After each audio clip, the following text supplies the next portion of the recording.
distancing. Councillor Armstrong and I are present in council chambers, and the rest of council is participating remotely.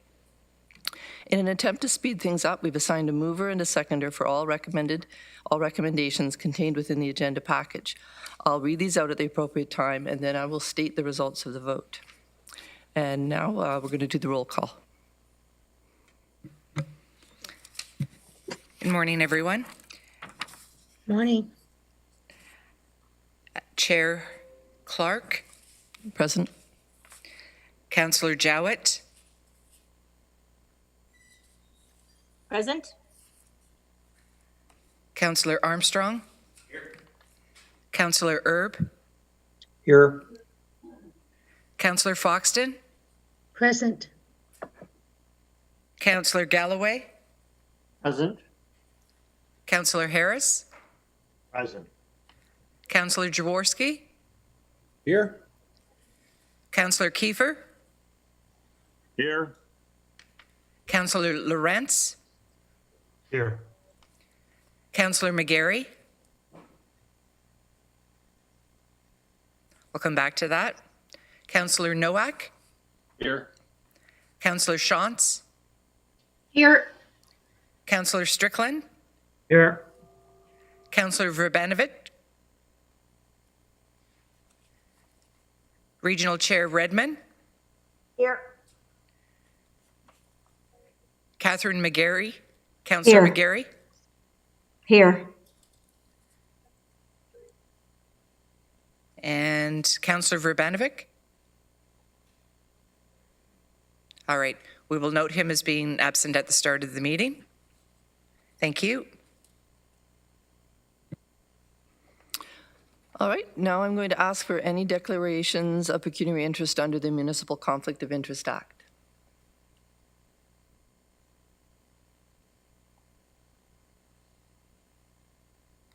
Seeing none, we are on to our delegations. We have 3 presentations on the agenda, and each presentation will be allowed 10 minutes, followed by questions and discussion after each presentation. So I'll call on the presentations in the order that they appear on the agenda, starting with Dr. Mather, who's going to speak on the quality report for Sunnyside Home. Thank you, Chairperson Clark. Can you hear me okay? Yes, fine. Always nice to hear from you. Thank you. And it's my privilege to take 10 minutes of your time to give the annual medical director's report from Sunnyside Home. This is, I figure, about the 22nd time I've done this, but the first time I've done it at a virtual meeting. And I do miss the opportunity of being able to meet with you in person. The report has been submitted, and I can share my screen and some slides with you as I present the report.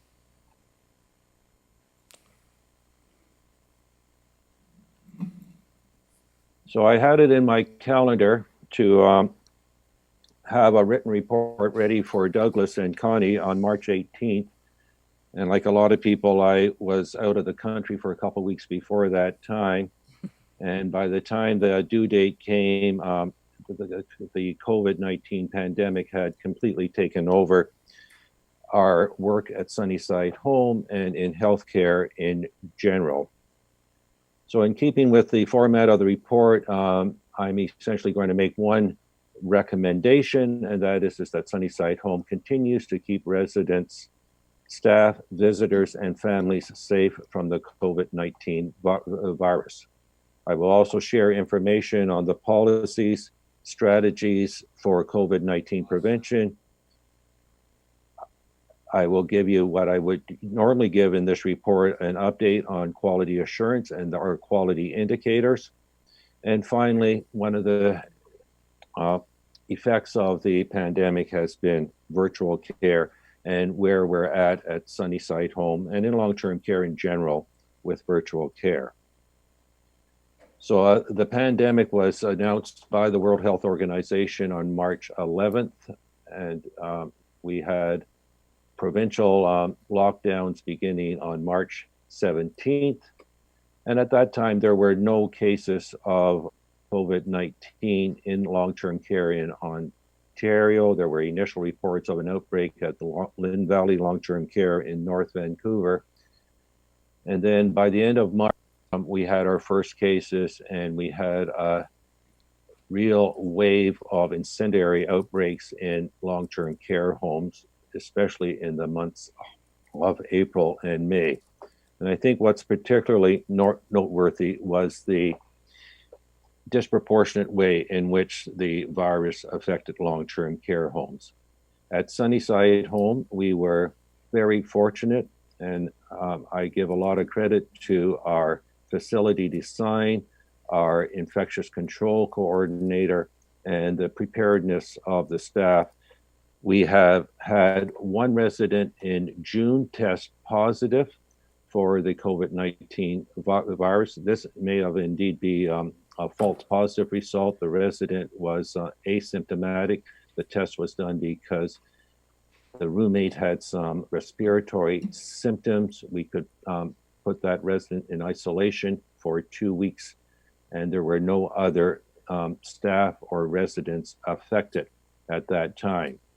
We had a more recent outbreak in September where one staff tested positive, and we could isolate that one unit, and there were no other cases reported.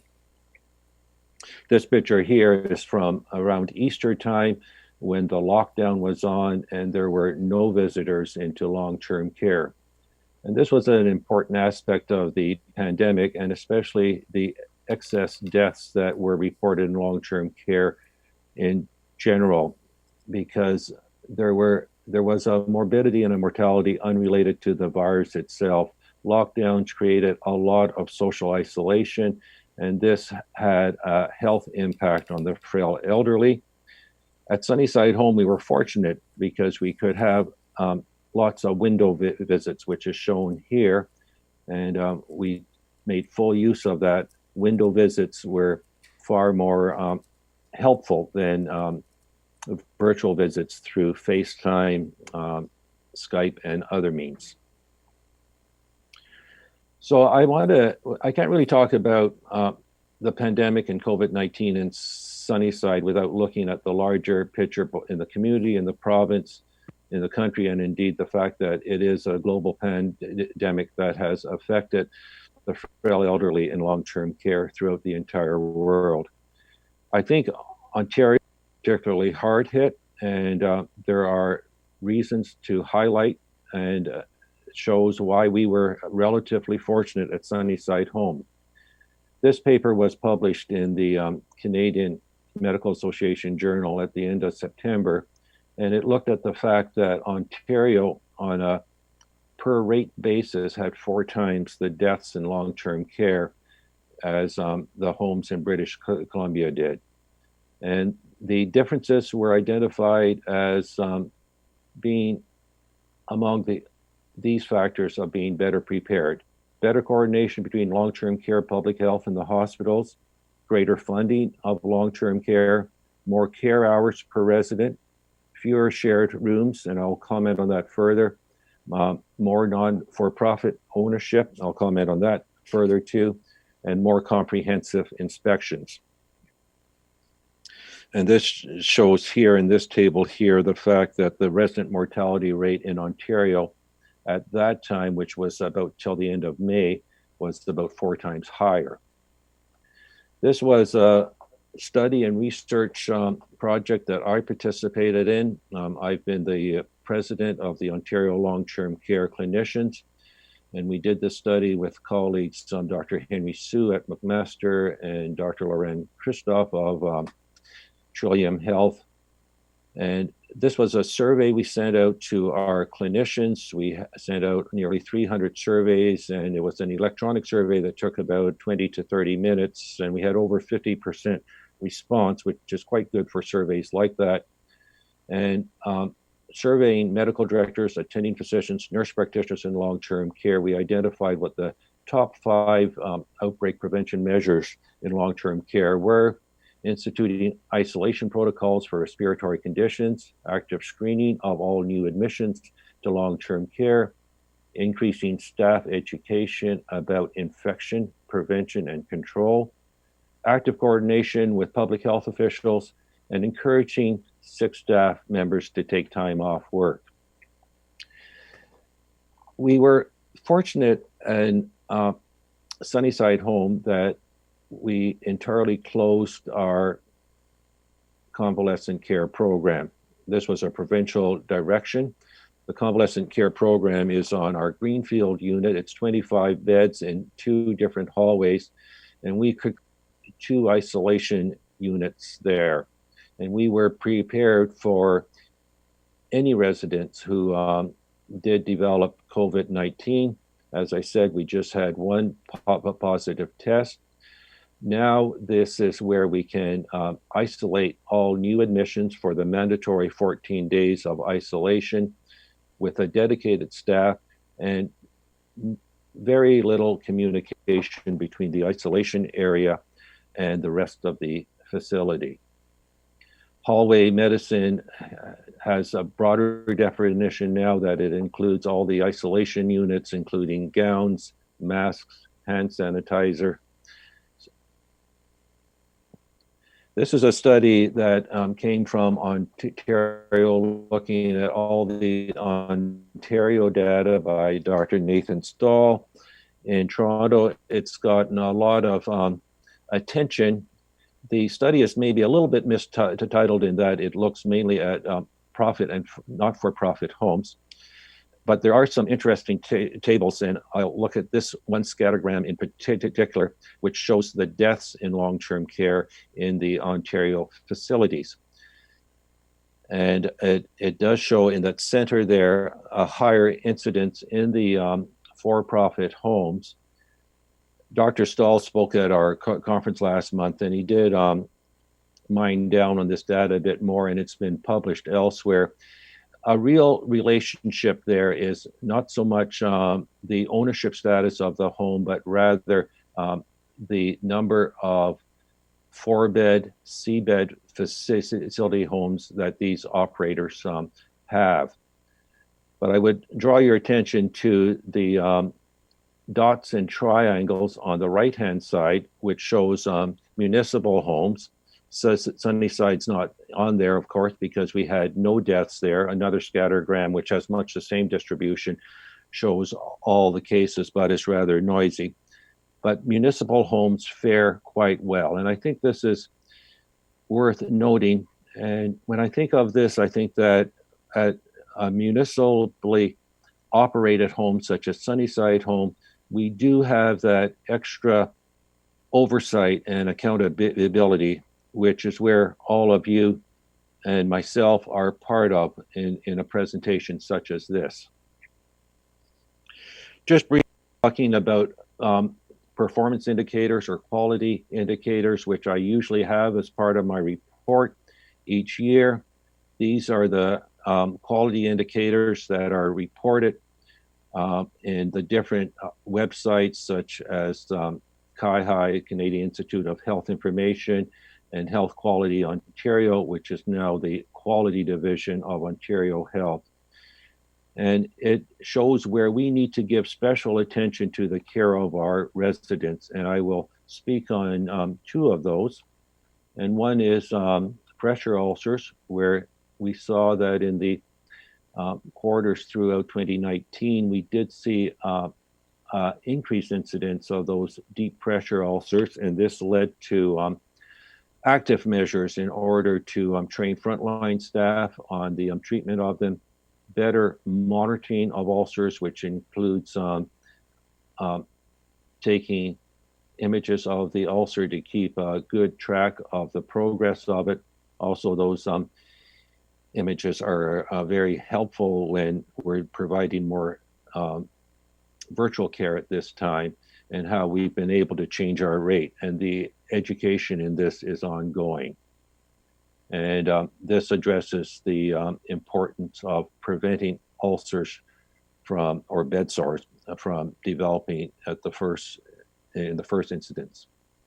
The other quality indicator where we saw a rise was use of antipsychotic without an indication. This is a slide I shared with you last year, actually, just showing how this has been quality indicator that's gotten attention over the last decade, and how we saw a gradual decline in the use of an antipsychotic without an indication, the indications being schizophrenia, delusions, hallucinations, and Huntington's disease, but doesn't include other possible diagnoses, and how it sort of has settled around 19%. We, again, in 2019, we saw an increased use. This could be partly explained to the indication not being clearly identified in the record, or new admissions from the community and hospitals that require deep prescribing. But how we've engaged our consulting pharmacists in devising strategies to get us back to the provincial benchmark. And I just put this table in from, this was a paper that came out in the Journal of the American Medical Association in August, but I found it was interesting because it looked at those indicators of high-performing homes in 8 states in the United States where they were affected by COVID, and the relative importance of indicators in terms of having a number of cases of COVID. But by far, in the statistical analysis, we can talk about inspections, we can talk about quality indicators, but it's really the staffing that really makes the difference. And it's very noteworthy that 2 weeks ago, the provincial government came out with their pre-budget announcement that they are going to provide the funding for 4 hours of direct patient care. And this is actual care, which is probably about a 45% increase from the level of care that's being provided at the present time. So let me quickly wrap up here, just mentioning virtual care, because a lot of talk about virtual care with the pandemic. At Sunnyside, we use the point-click care electronic health record. It's the platform that's used in 92% of the homes in Ontario. We've been involved in a PDSA study, plan, do, study, act with this, and it gives us potential for expanding the role of virtual care in the future, which will include e-prescribing and integrating our electronic health system with the regional clinical viewer, which is Clinical Connect. We also use the Ontario Telemedicine Network, OTN, that provides us e-consult and particularly confidential video conferencing, which is important as we look forward to a future of more meetings, such as confidential family meetings, being held virtually rather than in person. Finally, just to mention the Long-Term Care Commission, if you want to learn more about the pandemic and how it's affected people, especially the impact of measures such as visitor restriction, lots of reading in the transcripts and presentations. It's able to present to the commission on September 30th. They've come out with an interim report with predictable recommendations that they need to improve the numbers and conditions of frontline long-term care healthcare workers, which was part of the pre-budget announcement 2 weeks ago. Proactively formalize relationships between long-term care, public health, and the hospitals. And all homes should assign an infection prevention and control lead to prioritize and expedite COVID testing in long-term care homes. We're fortunate at Sunnyside, particular note to Noel, who is our infection control coordinator. We do have that full-time person, and he is good evidence that a full-time person in that role does make a difference. At Sunnyside Home, we continue to test all staff twice a month for COVID-19. And of course, what's really important is that we carry on with the active screening of all staff and visitors when they come into the home. So in conclusion, in order to continue with what we need to do to keep our resident staff and visitors safe and free from COVID-19, continued assiduous screening, testing of staff and essential visitors, and the availability and proper use of personal protective equipment.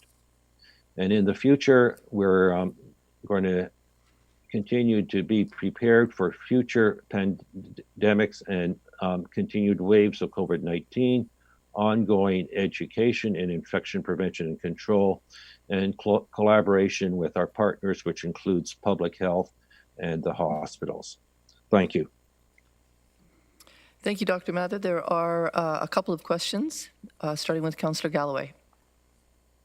Well, thanks, Madam Chair. And Fred, thank you very much. You said this was your 22nd time making this presentation. So it's the 22nd time that I am left reassured that we are in good hands under your medical direction at Sunnyside Home, and of course, Connie and all the staff. So thank you very much for all you do. And let me just compliment you were able to share your screen on Zoom. Certainly something I would not have been able to do. I have a question, and you alluded to in your earlier comments, Fred, that the new design of the facility led to some great advantages in dealing with the pandemic. And I'd just be curious, because of course that was a big decision that council made a number of years ago to rebuild Sunnyside. And you've been medical director there in the old facility as well as the new facility. And maybe you could just enlighten us on how the new facility, vis-a-vis the old facility, worked so well for the pandemic.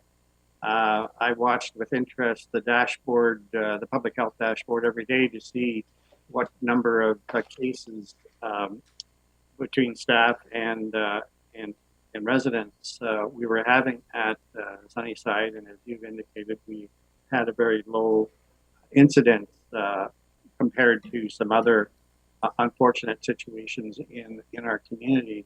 So I'd just be interested in some of the design features that worked out so well from the old facility to the new facility in dealing with COVID. Long-term care facilities fall under 4 classifications, and the ones becoming largely irrelevant, A, B, C, and D. Sunnyside Home was actually fortunate that the old facility in the 1990s was classified as a Category D facility, which meant that it needed to be redeveloped, and the ministry provided funds for the redevelopment at that time. All long-term care facilities in Ontario that have been built over the last quarter century are Category A facilities. They have none of the 4-bed rooms, which were a particular feature of homes that had some of these, what I call the incendiary outbreaks. So getting rid of those 4 and 3-bed rooms are where there's shared bathrooms as well, I think is a very big factor in controlling the pandemic. The other feature of Sunnyside, and I would say pretty well all the Category A facilities that I visit, is that there's more segregation within the home itself. At Sunnyside, we have 2 separate buildings, the Kenneth building and the Franklin building, but on each floor, you'll see that each hallway can be cut off. And when we had our recent outbreak, because one staff tested positive back in September, I think it was, we could completely cut off that unit and isolate that unit and the staff, what we call cohorting, and that allowed for control. The picture I showed you of Greenfield is where we have all new admissions right now, and we can isolate them until they have their 14-day isolation and they have another COVID test, which is negative. Other homes really struggle with new admissions for that reason, especially if you have a wandering resident that it's difficult to keep in the room. So the answer to your question is get rid of the 4 and 3-bed rooms, which the ministry is actually doing right now in the C-bed facilities that are built to 1982 standards, and also the ability to isolate units within the home. Thanks, Fred. Councillor Erb. Thank you, Chair. Clark, and good to see you, Fred. Thanks for the report and all the great work that's happening at Sunnyside. In one of your slides, you said one of the continuing things that needs to happen is the availability of personal protective equipment. And I'm just wondering, have we passed that hump of that equipment being available, or with the second phase now starting again, is that an ongoing concern, or have we solved that procurement issue? I think we have solved the issue. I think it's a hump that we've overcome. I think it's always a concern, but I think the supplies are there to meet the second wave. One of the things that I participated in on initially a weekly and now it's a bi-weekly basis is the Ontario Seniors Advisory Roundtable, and we had a meeting yesterday afternoon, and that's brought up at every meeting, and I'm pleased to see that from the stakeholders who are sitting at that roundtable, it's not the concern it was back in March and April. Good to know. Thank you. Yeah. I had a question. I wonder whether you can talk a little bit more about the antiviral therapy trial that may proceed. So the antiviral trial that I include in my report is a trial that's being coordinated by Alison McGeer out of Toronto. It is not like remdesivir, which is indicated for treating COVID-19. It's another antiviral drug that had successful results in Japan, where it's used as a prophylactic, and also trials going on in Europe.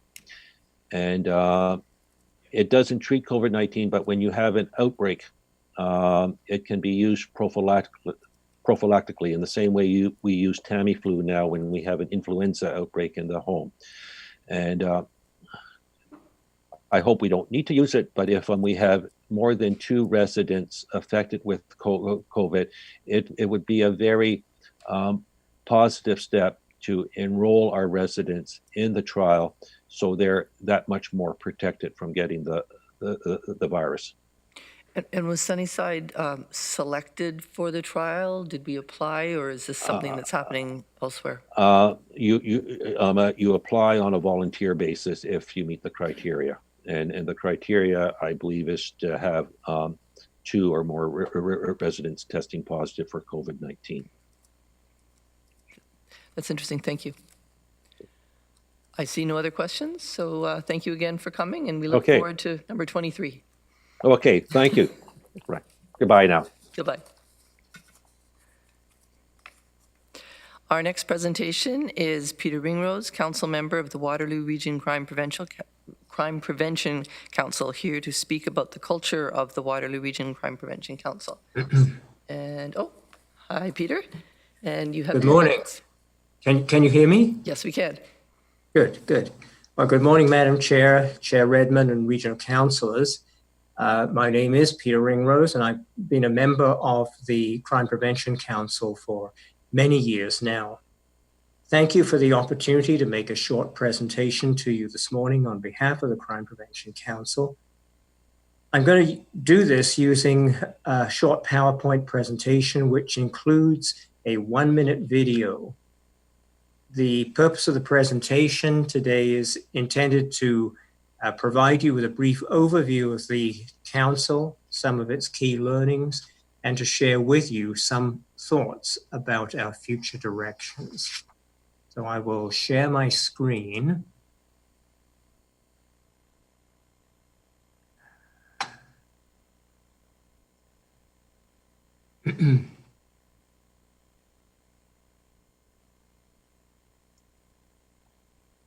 Okay.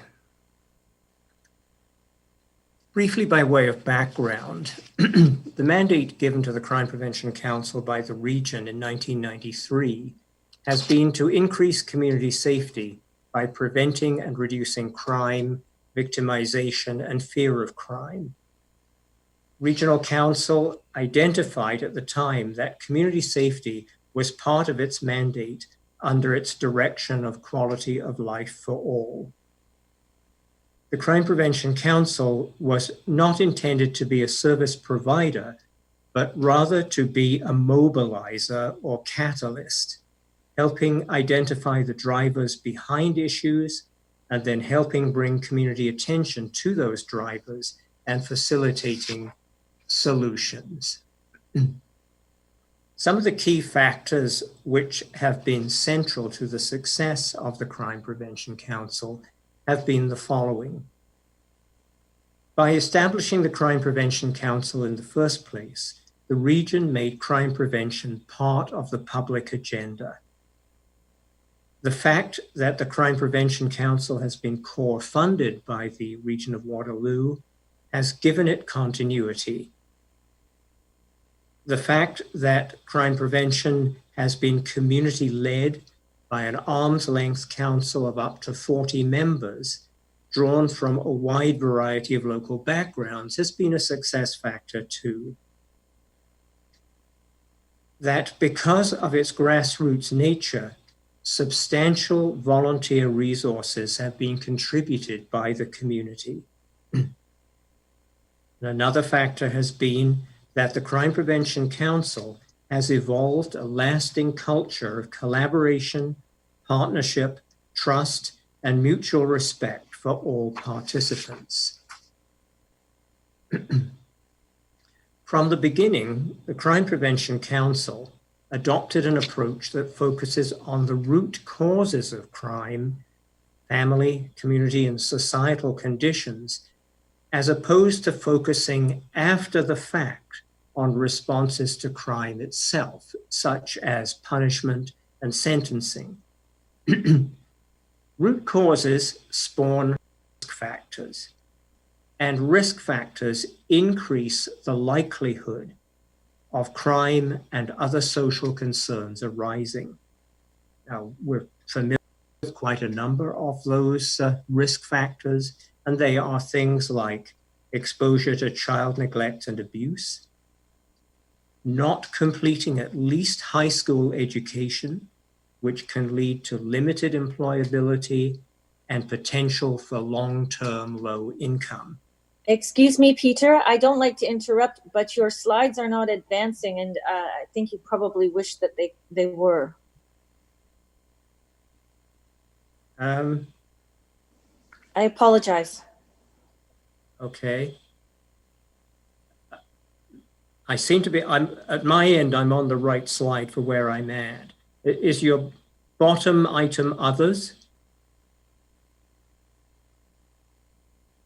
No, we're still at your first slide, or at least I am, and I've had a text that someone else is as well. So I'm assuming that everyone is at the first slide with the roots picture that we adopted a few years ago. Just a moment.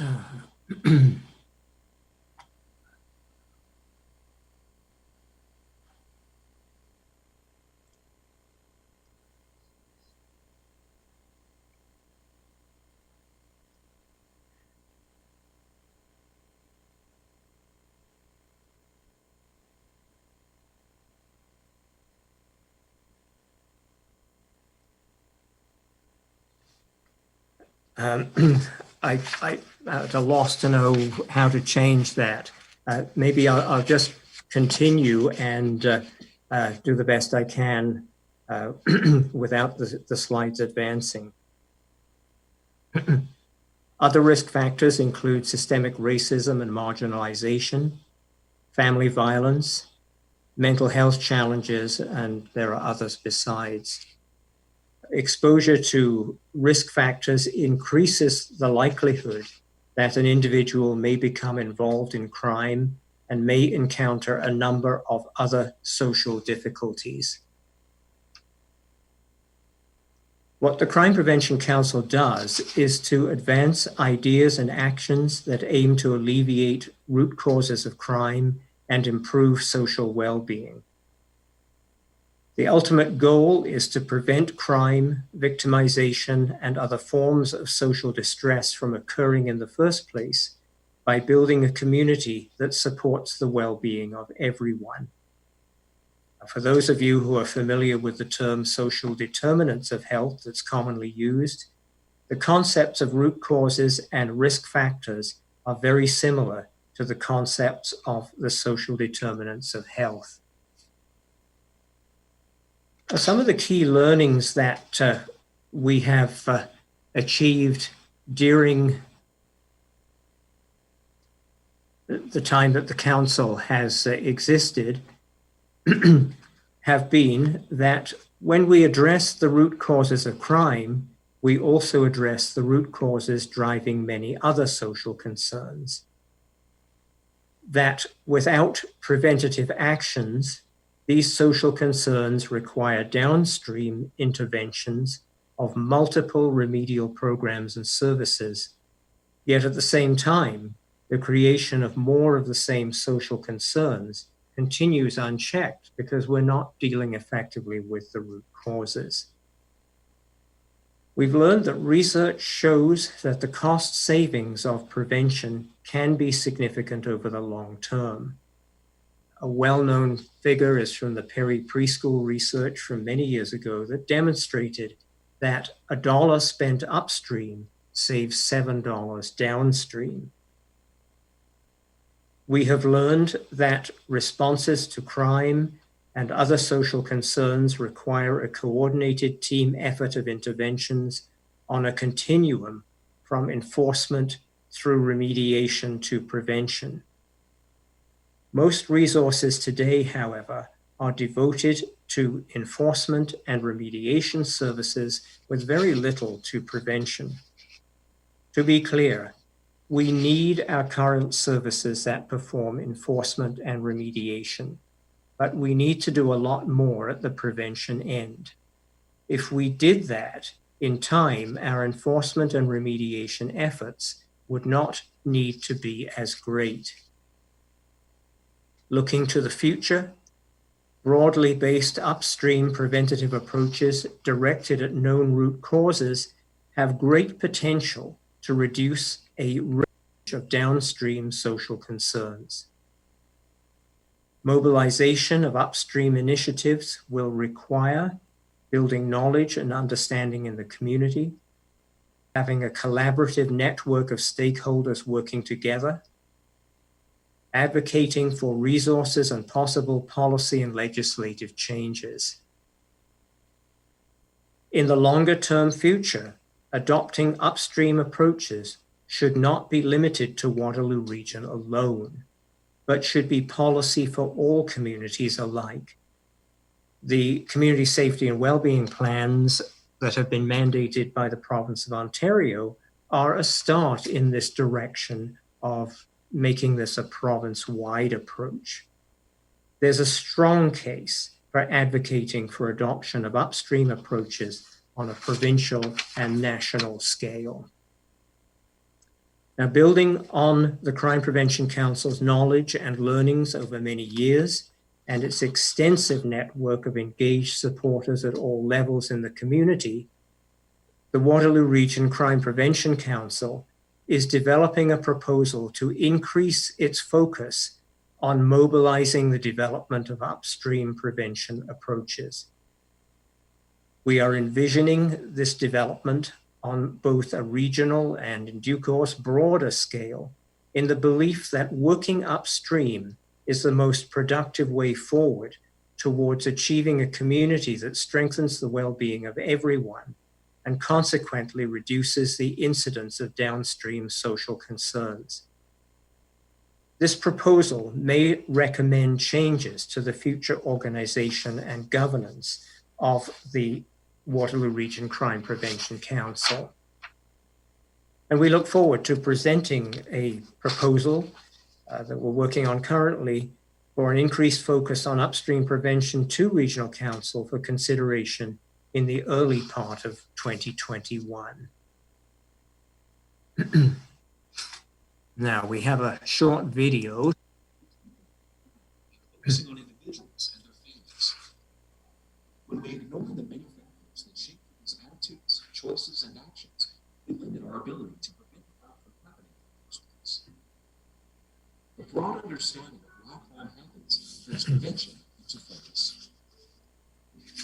People's actions don't happen in isolation. Environment plays a key role in how we behave. Early life experiences. Peter, can you share your screen? I thought I was. I'm sorry. Just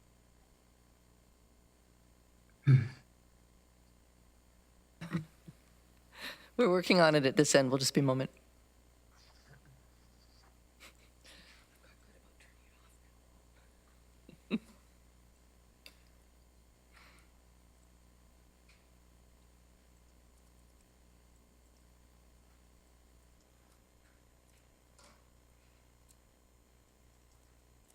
Crime by focusing on individuals and their failings. When we ignore the many factors that shape people's attitudes, choices, and actions, we limit our ability to prevent crime from happening in the first place. A broad understanding of why crime happens brings prevention into focus. People's actions don't happen in isolation. Our environment plays a key role in how we behave. Early life experiences, the health of the community, opportunities for recreation, employment, social norms, as well as income and housing are just some of the factors that are connected to crime. By shifting upstream and getting closer to the source of the problem, we improve many more lives than by just focusing on the individual. Upstream prevention means we create an environment in which all people have a range of opportunities to grow, to learn, to work, to play, to connect, and to love and be loved. By working upstream, we increase the chances that everyone can reach their potential. This, in turn, goes a long way in reducing crime. A lot more upstream prevention leads to better long-term results and decreases the need for reactive measures. Creating an environment in which everyone can reach their potential is possible, and we all have a role to play. So let's make prevention matter. Learn more at www.preventingcrime.ca. Okay, there was one more slide to come. Essentially, if you'd like more information about the council and its work and culture, the document that's in your package today has got a lot of information in it, and I recommend that. And you can visit the website, which has all kinds of interesting resources on it. So thank you very much, and I do apologize for the technical problems. Thank you, Peter. And we did put up that final slide with the website address. Thank you. We do have quite a few questions for you, so we will start with Councillor Galloway.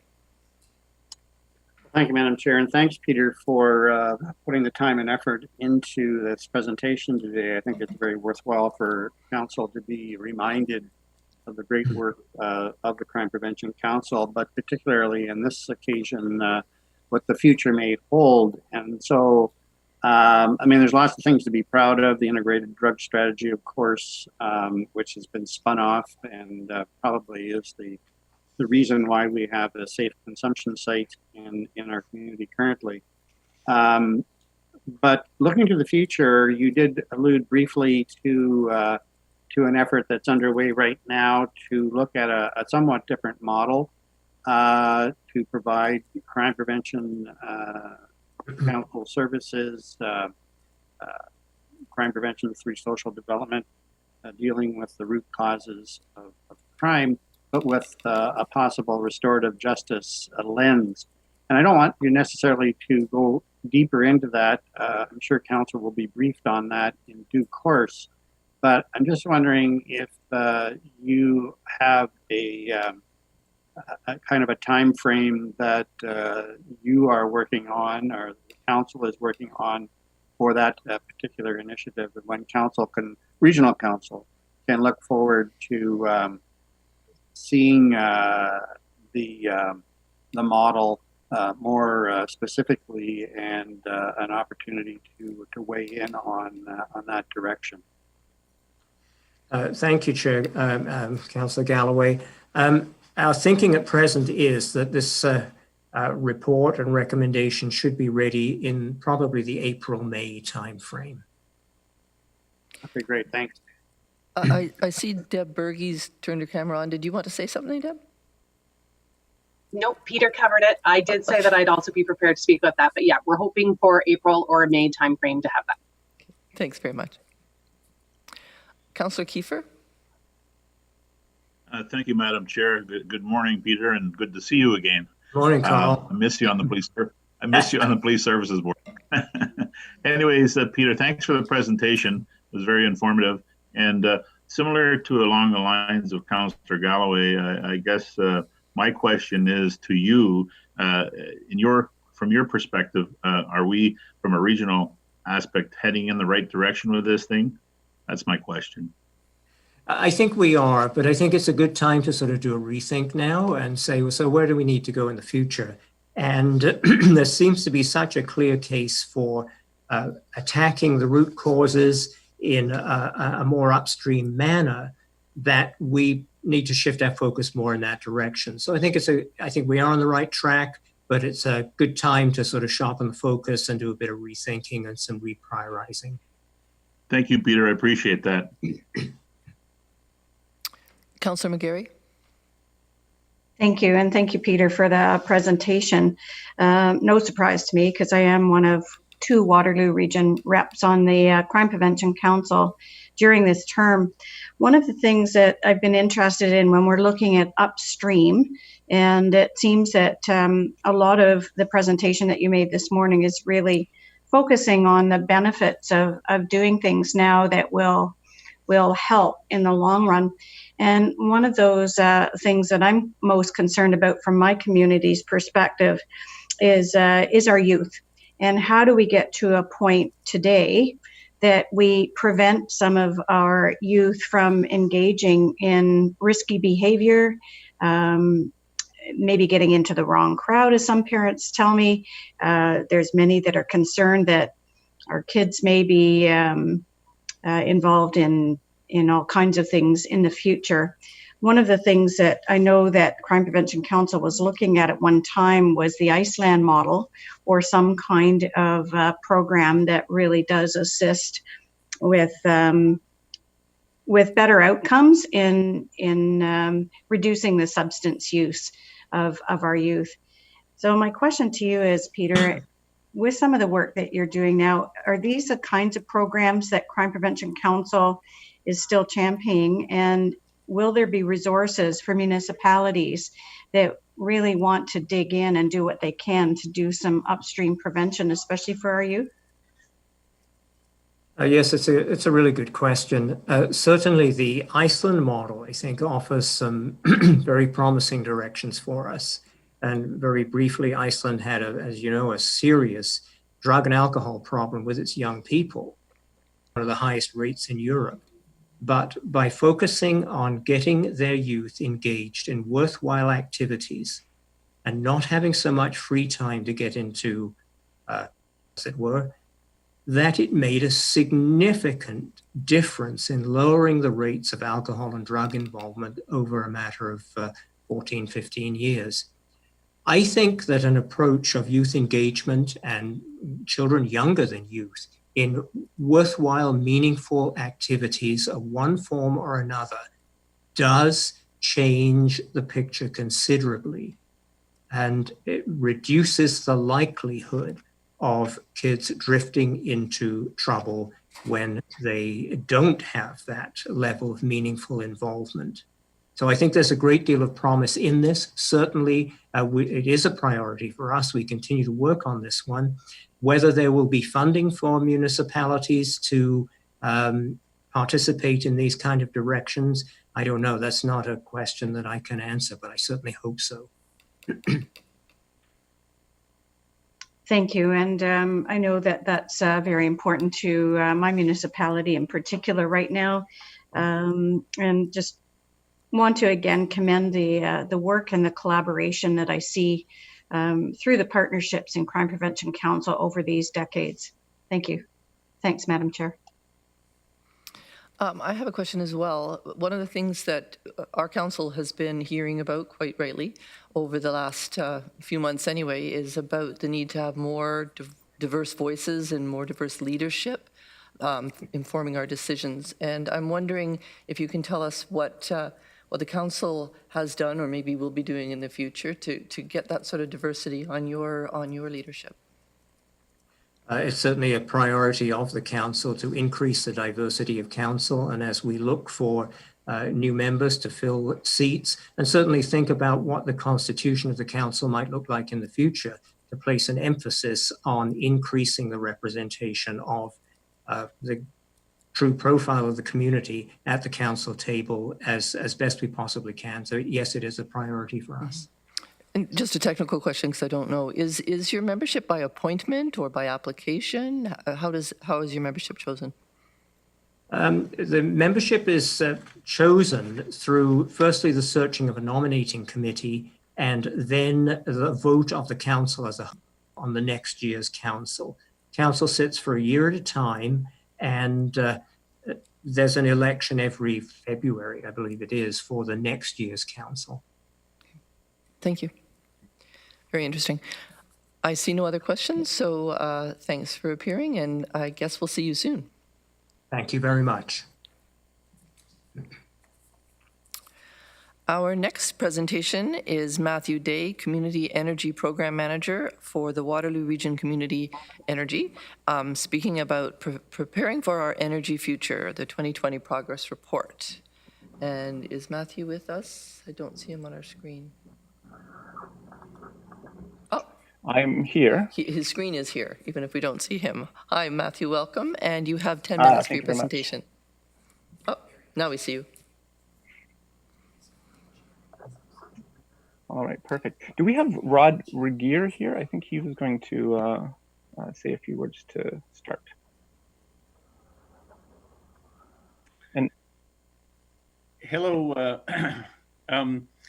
I don't think that there's much of an introduction that's needed, but Matthew is a key person here for the community energy investment strategy. This is a very exciting regional initiative with all of the power utilities for the Waterloo region participating as key partners, and as well as the municipalities. And of course, the management and development of our energy resources is one of the key tools that we have to achieve our sustainability objectives, and particularly the reduction of greenhouse gases as part of our energy system. So I think this is a very important piece of work that's being done by many players across the region. So over to you, Matthew. Thank you, Rod. And I'd also like to invite Jerry, the chair of our board, to say a few words as well, if he's on the call. Yes, thank you, Chair Clark, to Regional Chair Redmond, councillors, and senior staff. And thank you for including us on your agenda today.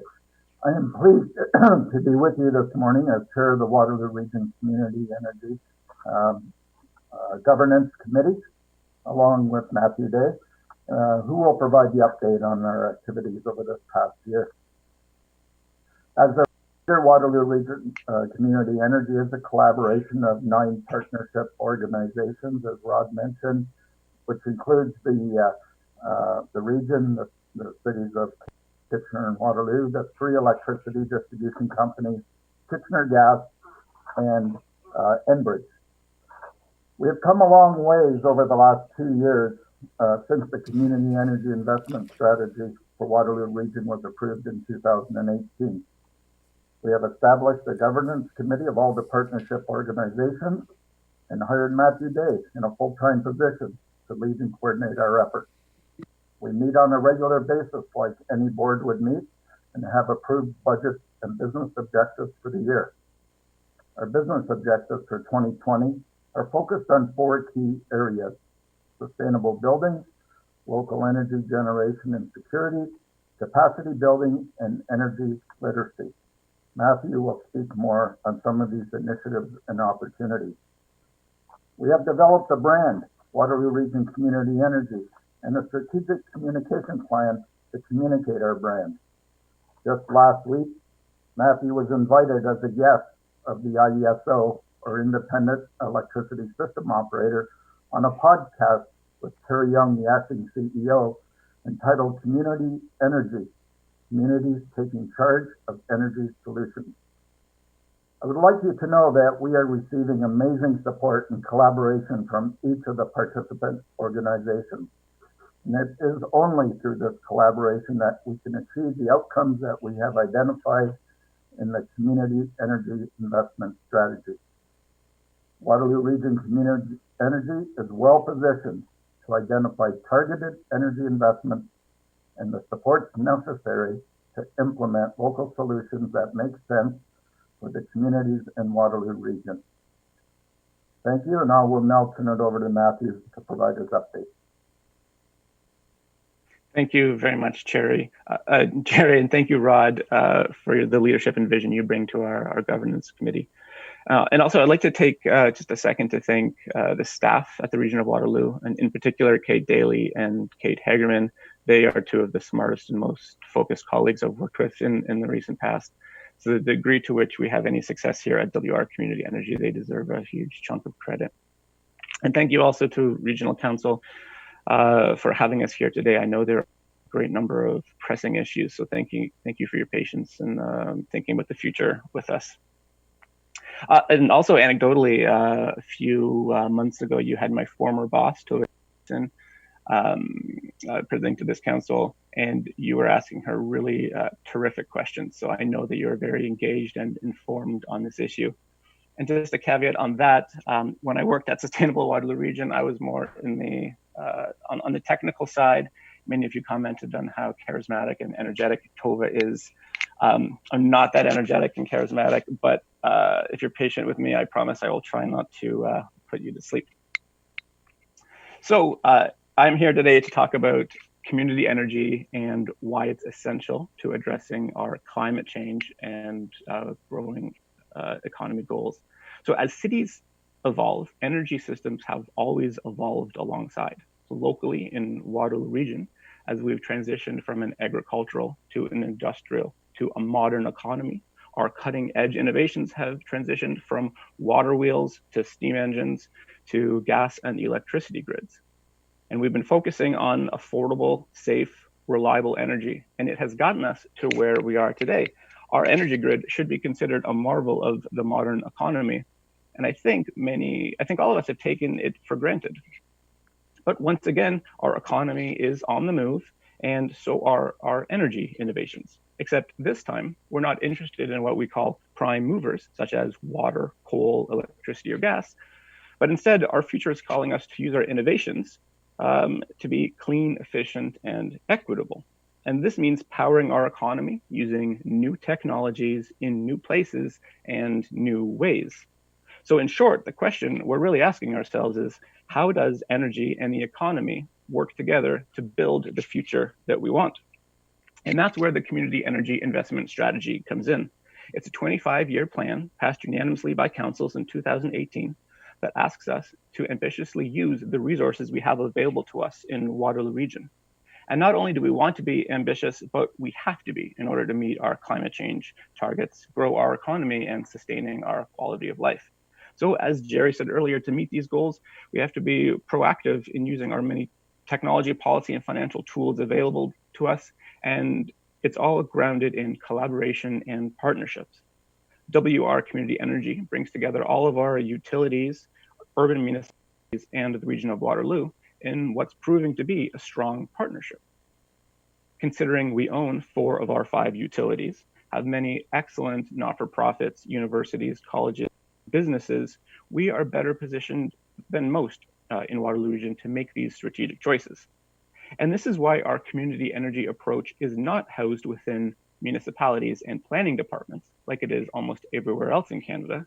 It revolves around an investment strategy where we're able to partner and unlock community scale benefits that might otherwise be missed. So what do we do specifically? Many things, but chief among them, especially lately, has been taking an early leadership role on complex projects.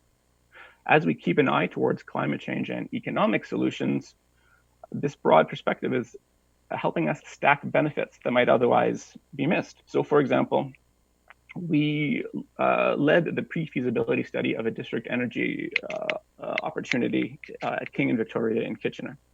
Traditionally, district energy projects are seen as energy and economic projects. An energy project like this often requires about a 9% payback in order to be viable. But what if that 9% internal rate of return actually increased greenhouse gas emissions? And what if that same project allowed our energy dollars to leave our community? Would we be interested, for example, in a project that had a 5% internal rate of return that also happened to reduce greenhouse gas emissions by 53%? And similarly, what if that same project allowed us to protect our groundwater sources? And what if it allowed us to reduce our maintenance costs and support the long-term strategy of one or two of our important local assets? These are the questions that our district energy pre-feasibility study asked. And a traditional study would not have gone nearly that far. So there is much more to figure out, but we are in a better position than most to make a strategic, informed decision moving forward. Similarly, we're working on a residential energy retrofit loan program. Traditionally, the residential sector has been very difficult to engage on climate change issues. In order to meet our 80 by 50 GHG reduction targets, we will need to deeply retrofit 200,000 homes in the next 30 years. This is no small task and one that the federal government identified. So they put $300 million in a fund to help with these types of program designs. We were able to jump on that pretty quickly, gather our partners at our utilities and municipalities and not-for-profits, and put together an application that is unique in Canada, both in terms of its partnership, but also the scope is quite ambitious, as we're able to incorporate many of the quality of life issues that the cities have all identified. So I won't go on much longer. I do just want to reiterate how important economic development and energy innovation are and how they are intertwined now as much as ever, because they're increasingly complex and we need a plan. WR Community Energy is the hub for energy planning in Waterloo region, and it will play a central role to meeting our environmental targets and growing our economy. And in particular, our energy future will be directed by the leadership that our municipalities and utility leaders provide. So we are continuing to explore and map clean energy and economically progressive opportunities in Waterloo region. And it looks like we'll be able to tap a good chunk of this energy potential, which, if history is any indicator, will go hand in hand with our prosperous future. So I'll stop here, and we'd love to answer any questions you have, but otherwise we look forward to reporting back to you next year with even more progress. Thank you very much. Thank you, Matthew. I'll start off the questions. You mentioned the residential energy retrofit program. I wonder if you can just describe that. I know that there was a program until a few years ago because I took advantage of it to replace my 60-year-old windows and a storm door. Is it like that? Is it different? It's similar to that, but instead of grants, they provide low-interest loans. I see. Backed by sometimes the federal government. The federal government will provide up to 75% of this program, but the idea here is to relieve some of the financial burden by providing loans and then putting it either on your utility bills or on your tax bill, depending on what the best practices show. Mm-hmm. Good. And will it be the Waterloo Region Community Energy administering that? To be determined. But there are some other really good partners, I think, who could do a really excellent job. Yes. I think it was REAP back in my day, but I'm not entirely sure. And REAP is the not-for-profit that we were working with on this application. Yep. Excellent not-for-profit. I don't see any other questions. The one thing I will say is that we agree with you about the Kates. They're both exceptional. You're lucky to work with them. Thanks very much, Matthew. Thank you. All right, we are on to our consent agenda items. If you wish to remove an item from the consent agenda, please indicate so now, as we won't take questions on the consent items unless they're requested to be moved to the regular agenda. Otherwise, we'll deal with the items in one motion. So I'm asking if there are any items that you wish to be removed. I see Councillor Galloway. Thanks, Madam Chair. Not really to be removed, but I do have a question on the construction update. And what staff would like to answer that? Thomas? Mr. Schmidt? Through you, Madam Chair, I think Phil Bauer is here, and Okay. depending on the question, he's likely the best to answer it. Okay. Councillor Galloway? Okay.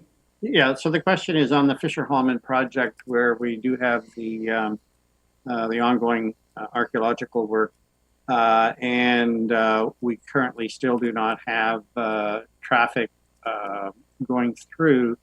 But I'm wondering what the latest update is on being able to still get the 2 lanes of traffic temporarily put through for the winter. I know we're waiting for some provincial approval. So I'm just wondering, given the time of year and the fact that the asphalt plants are going to close in a month or so, and that the people at that end of Kitchener are certainly, what's the right word, agitated with the loss of Fischer-Hallman and the 10 to 15 minute detour that's required for them. Still hoping that we can have the road temporary lanes put through for the winter. So if Phil has an update on that, I'd appreciate it. Yes, thank you, through the chair. So yes, you're correct.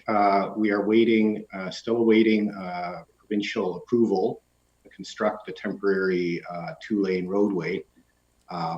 We are still hopeful we might get that this week still, and we still that would still give us enough time, 2 to 3 weeks, to construct the roadway and get it paved and opened. And I can certainly let council know as soon as we have all the required approvals in place and are able to start that work and provide an updated estimate of timing. But right now, we still think it's possible to get that completed before the end of the year. Okay, appreciate that very much. It is, we did tell the community it would be a 7-month closure, and we are getting now close to the 7 months. That's still what I'm telling them. So hopefully we'll have some good news by the end of the week, or certainly in the next couple of weeks. Thanks very much, Phil, for all the work that you and Justin and others are doing on that project. Councillor Kiefer. Thank you, Madam Chair. My question to Phil is the King Street project in Cambridge going through Preston. Just from what I read in the report, I didn't see that there was going to be any problems finishing that off, but I'd like to have that reassurance that it will be before the end of the year.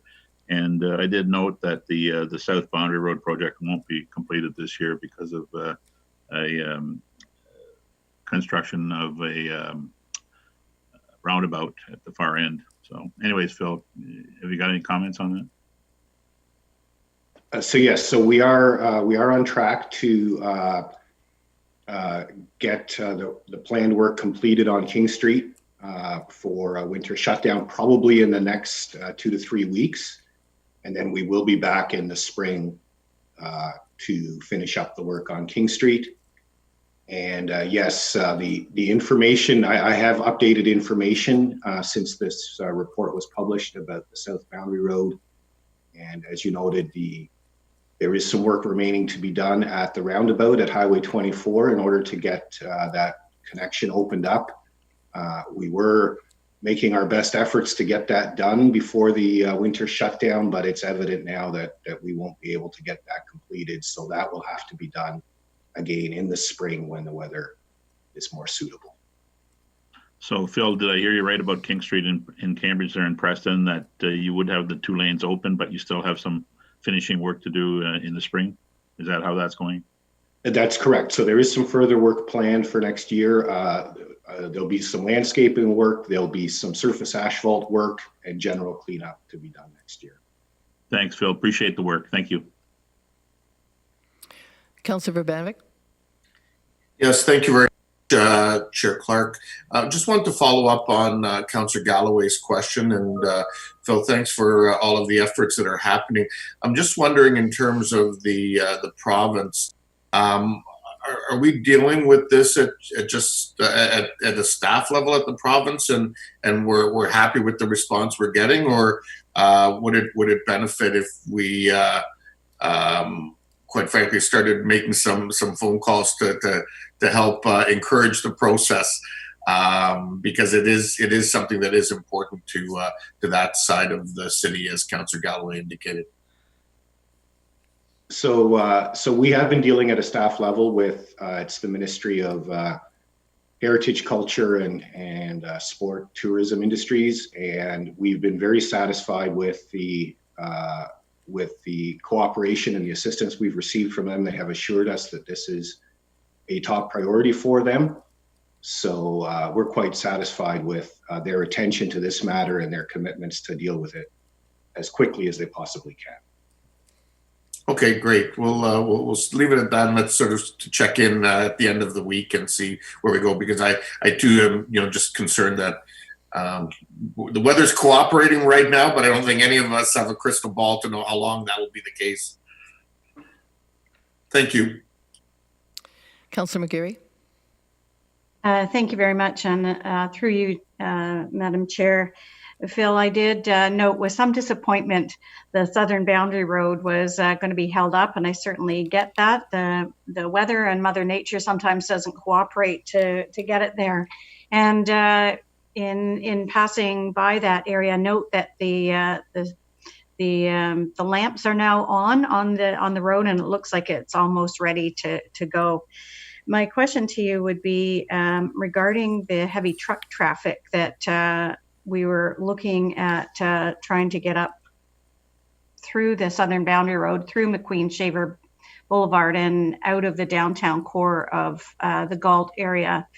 And I guess my question would be, anticipating that we do see this McQueen-Shaver Boulevard open next June, would that be the appropriate time then to look to ensure that our heavy truck traffic routes can take that road into consideration? Through you, Madam Chair, that's probably a question better for Mr. Vandekar. And yes, we are already working with City of Cambridge staff and reviewing the truck traffic downtown core, where it's going, and then also reviewing once McQueen-Shaver is open, where would that truck traffic actually go? Because the last thing we want to do is have them go that route, and then it's simply impacting other city streets. We'd at least like to know what that is. But Mr. Vandekar may have more details on that.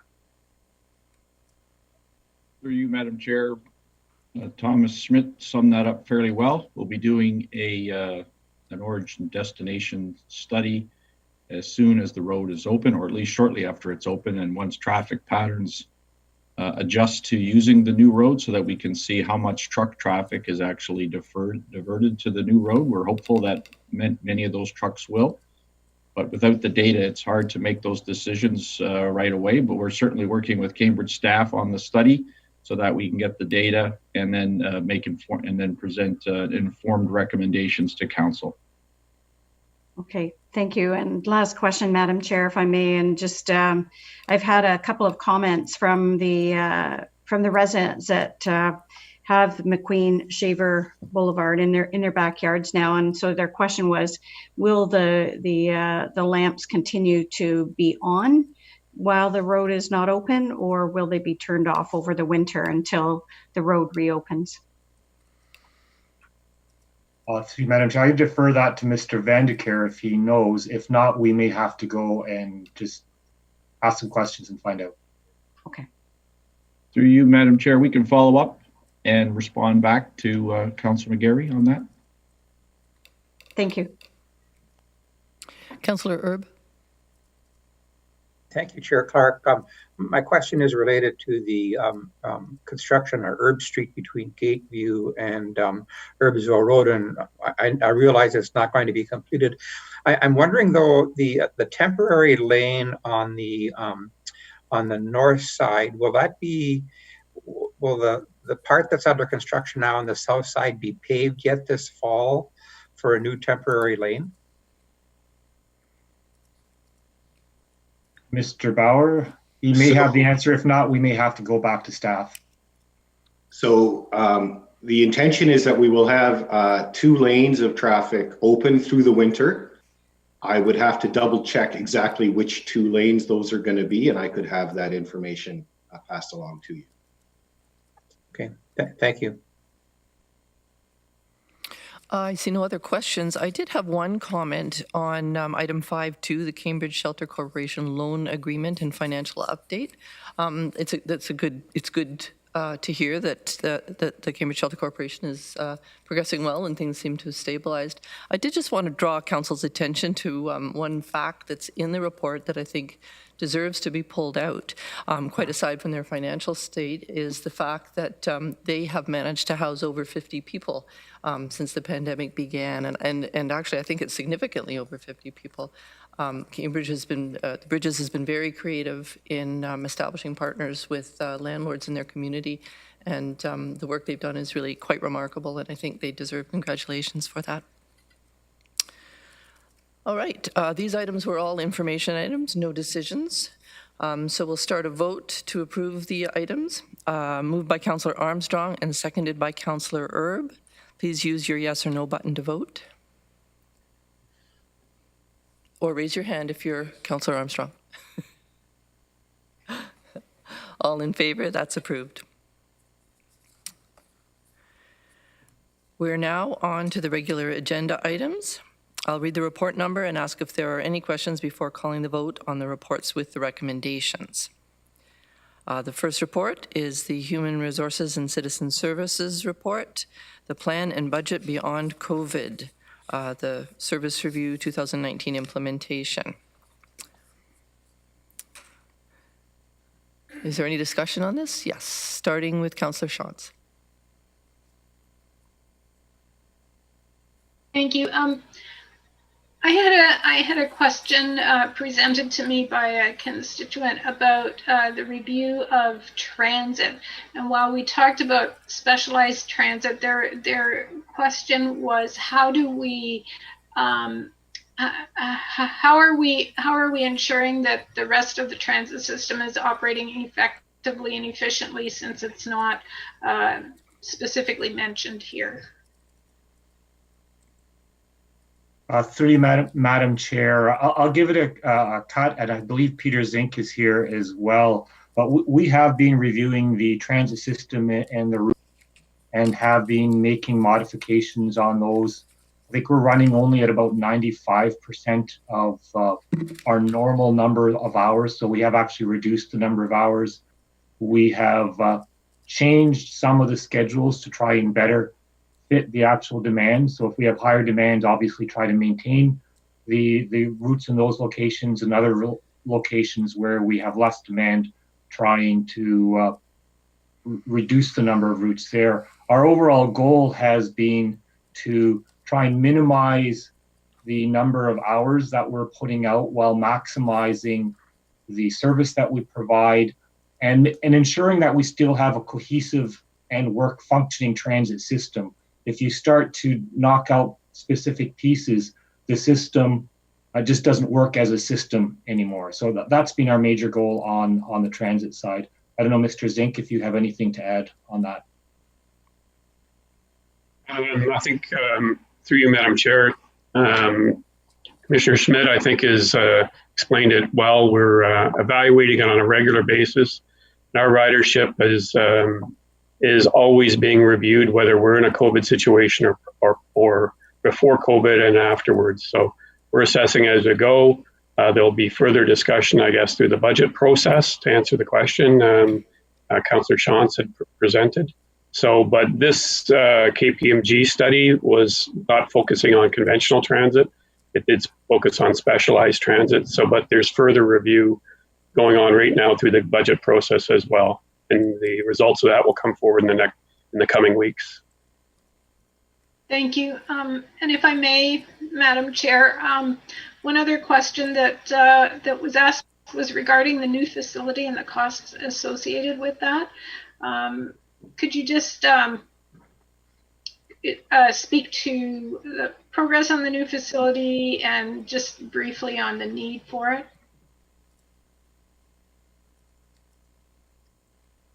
I think, Peter, you might be best to answer that. The progress of the Northfield station, the Northfield facility, and our continuing need for that. Thank you, through you, Madam Chair. So the Northfield facility is projected, I believe the budget, I'm going off the top of my head. I see Commissioner Dyer is available as well, but I recall it's in the order of $110 to $120 million facility funded through various funding sources, IKIP, as well as regional dollars.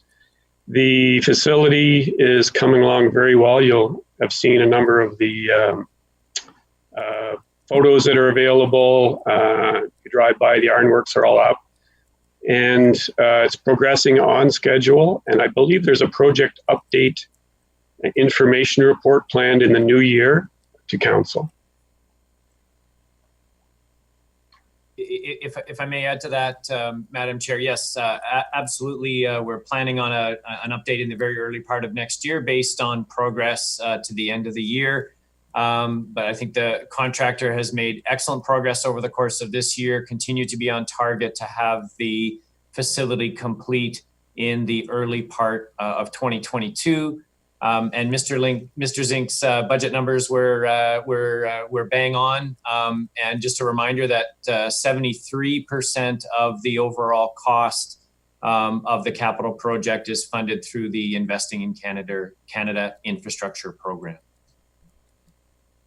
Through Madam Chair, on the need of the facility, I think that's really a way of maybe of asking what are our ridership, what's going to happen with ridership as hopefully COVID starts to end with some of the announcements of potential vaccines and then the rollout of those.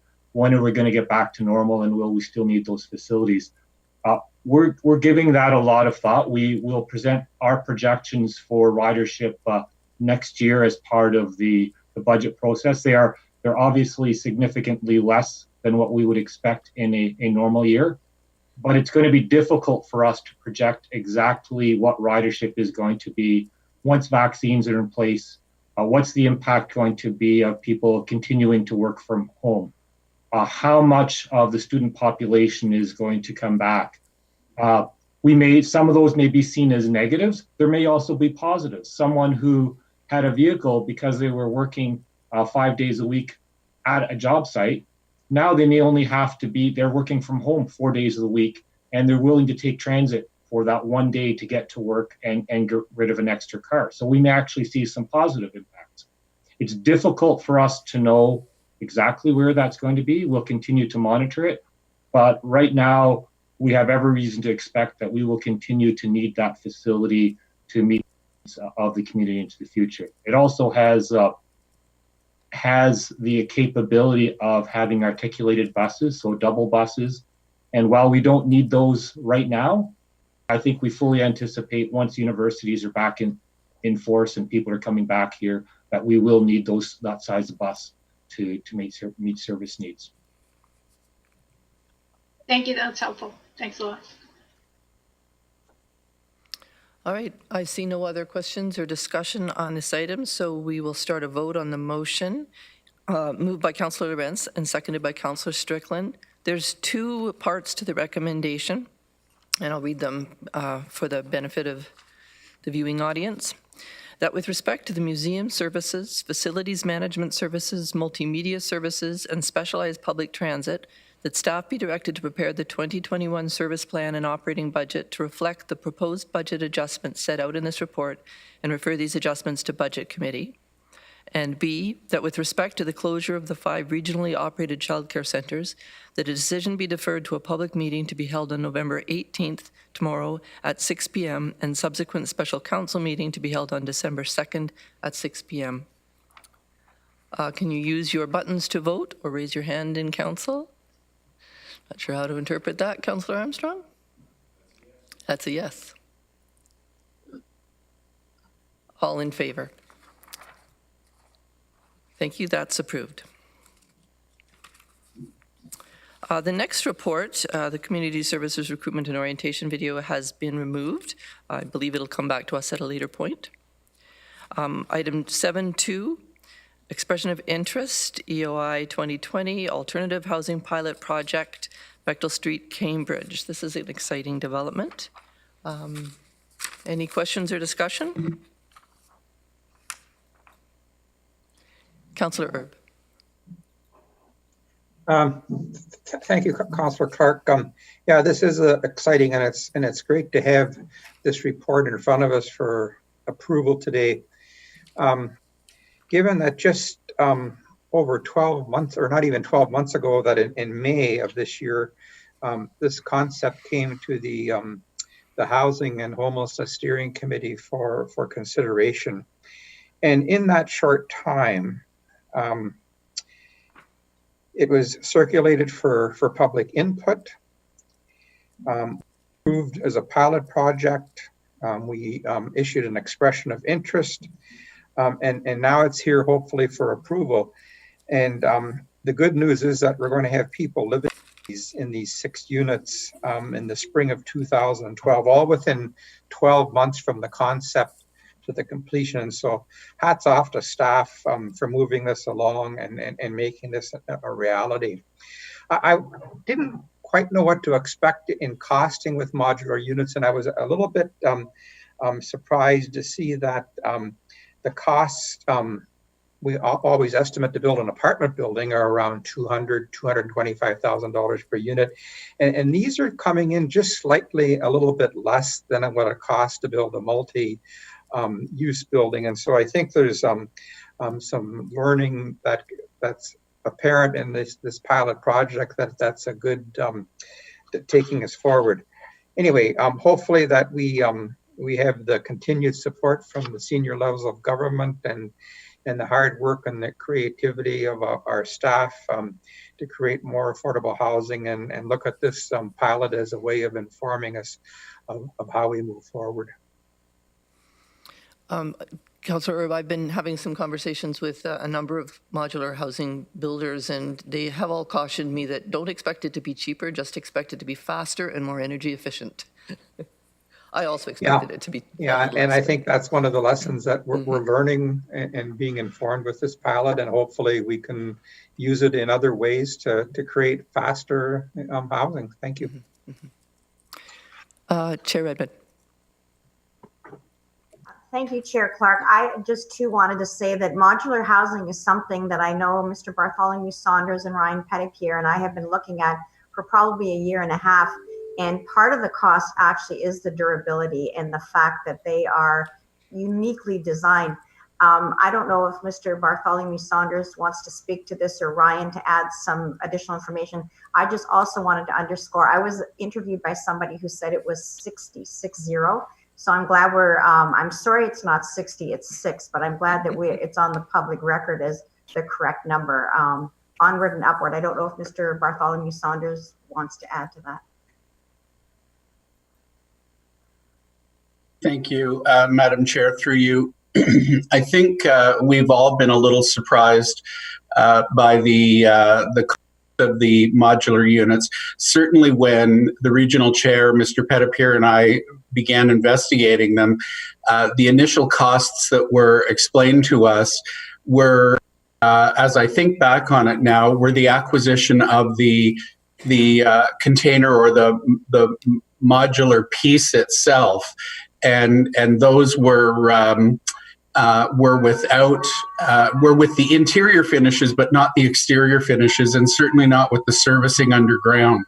So as you start to add on all those bits and pieces that make it much more usable, like the services, and then much more community friendly, like the cladding, it does add up, and it becomes much more, as Chair Clark said, much more in the realm of regular building. It just is faster.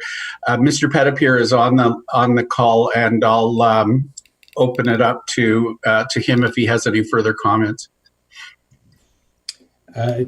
Thank you, Douglas, and through you, Madam Chair. Yeah, you've covered it quite well. And what I will say too is that given that this is a smaller project, those site servicing and other soft costs that go along with it contribute to the cost per unit. And those are fixed costs almost anywhere you develop. So for economies of scale purpose, to give you a bit more context, If you were to do more units, that fixed site servicing and soft cost would be spread amongst more units, and you get a lower cost per unit overall. But since we're only developing 6 here at this particular site, we're not benefiting from some of those larger economies of scale that would become more apparent if you were to create additional units beyond just 6, for example. So that's the only piece I would add into the conversation. Thank you. I think some of the confusion in the community has been between, what's the difference between modular construction and tiny homes? And I think that that's what I've kept hearing is people are equating it to tiny homes, and it isn't necessarily. It could be smaller, but it doesn't need to be. I did have one question that wasn't clear to me in the report, and that's the type of housing. Is this apartment style? Is it detached? Is it townhouses? What's it going to look like? Thank you, and through you, Madam Chair. The design work will now begin once this report is approved in cooperation with the proponent as well as the community. The intent of the initial design is to have these as stacked, so they will look like a multiple story to blend into the existing community, which is made up of townhouses. So it'll have a similar style and appearance to that, with some additional input from the community that's there. As well as the proponents to get the right fit into that community. But the intent is to have them stacked and not singular detached, if that helps. One further question. I know that with some modular developers, their costs include a lot of finishing and even furnishing that normal construction doesn't. And I'm wondering whether is that part of this or is all that separate? Through you, Madam Chair, that is factored into the costs that you do see into the report. So that's everything from landscaping to engineering to architectural studies is all built into that. These particular units, and you heard Chair Redmond and Mr. Bartholomew Saunders also reference them. The finishings are quite exceptional for this product as well. They're well designed and well fitted out interiors, which is part of the cost. Additional things like a tenant's individual furniture and that sort of thing is not included in the cost, but the finishings in terms of flooring, wall panels, countertops, et cetera, is factored in. Question from Councillor Jowett. Thank you, Chair Clark. And Ryan, the question is to you. I just wanted to make sure that in all of this amazing process that you've been able to pull off ever so rapidly, that we did remember that the consultation revealed that we wanted to compensate for the greenery we were taking away by some kind of installation. Has that been honored, or are you aware? Thank you, Councillor Jowett, and through you, Madam Chair. Yes, absolutely. Once again, as this report now gets approved, now we sit down with the proponent and the community as part of our whole community engagement process, and try to factor in loss of green space into this overall final design concept. That'll absolutely be a part of those conversations. Thank you so much, Ryan. I do appreciate you maintaining that. I know you've been working hard, so thank you. All right, this is really the first step on a big journey that we've got ahead of us in the next couple of years, but an important one. So thank you to staff. I see no other questions. I'm going to now start a vote on the motion moved by Councillor Foxton, seconded by Councillor Kiefer. Please use your yes or no buttons to vote.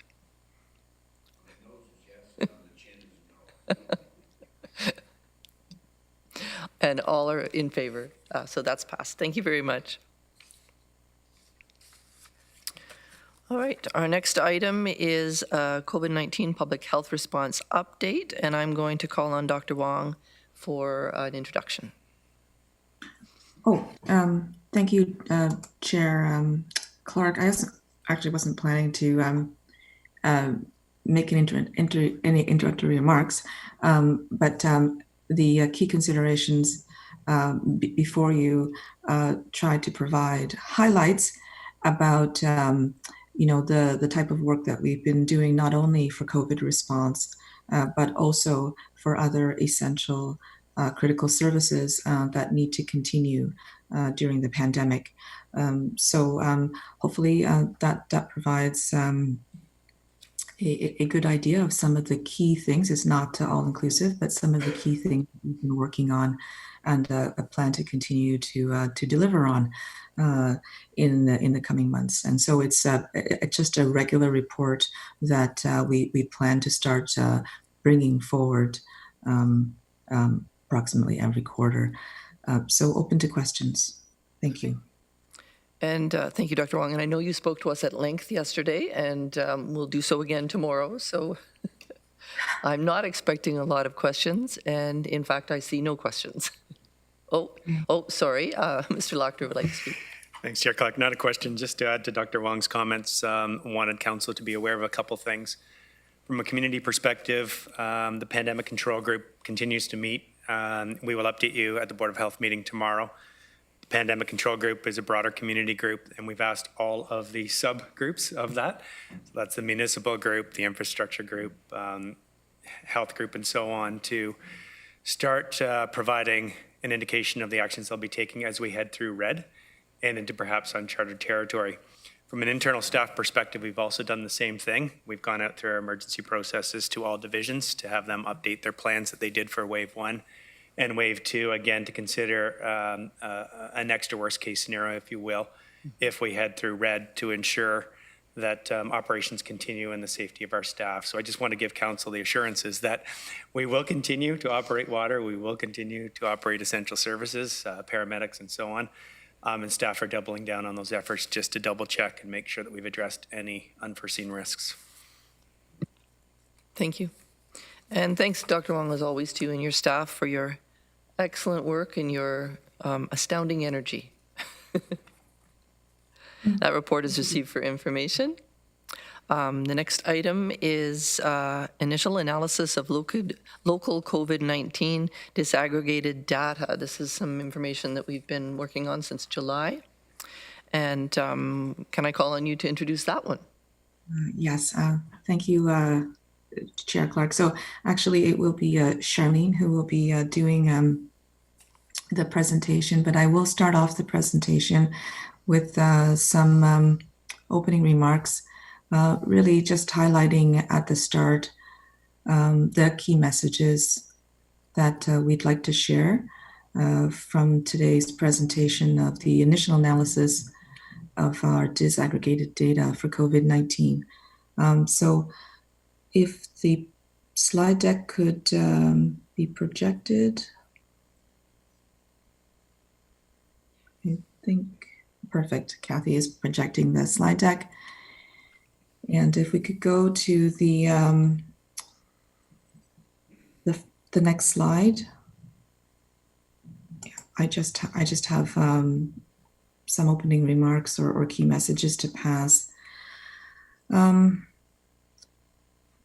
So our local findings show a significant disproportionate impact of COVID-19 on individuals who identify as a visible minority, who identify as Black, who have a before-tax income of less than $50,000, and whose first language is not English or French.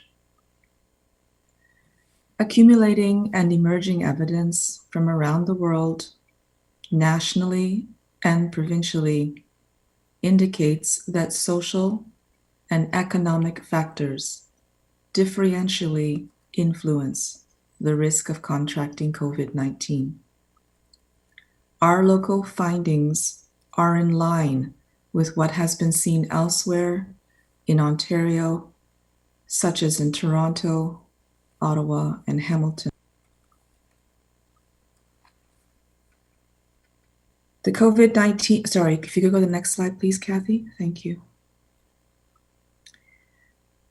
The COVID-19 pandemic has unfortunately accentuated existing structural and systemic inequities. And these findings underscore the need for a greater collective community response for groups and neighborhoods disproportionately affected. To aid in bringing together the collective response, public health will be playing an active role in sharing data and bringing together community, healthcare, and government partners to work alongside impacted communities on equity, the determinants of health, and access to supports for COVID infection. I will now pass it over to Charlene Cedric-Walsh for the rest of the presentation. Thank you. Thank you, Julie, and through you, Madam Chair. Kathy, you can go to the next slide.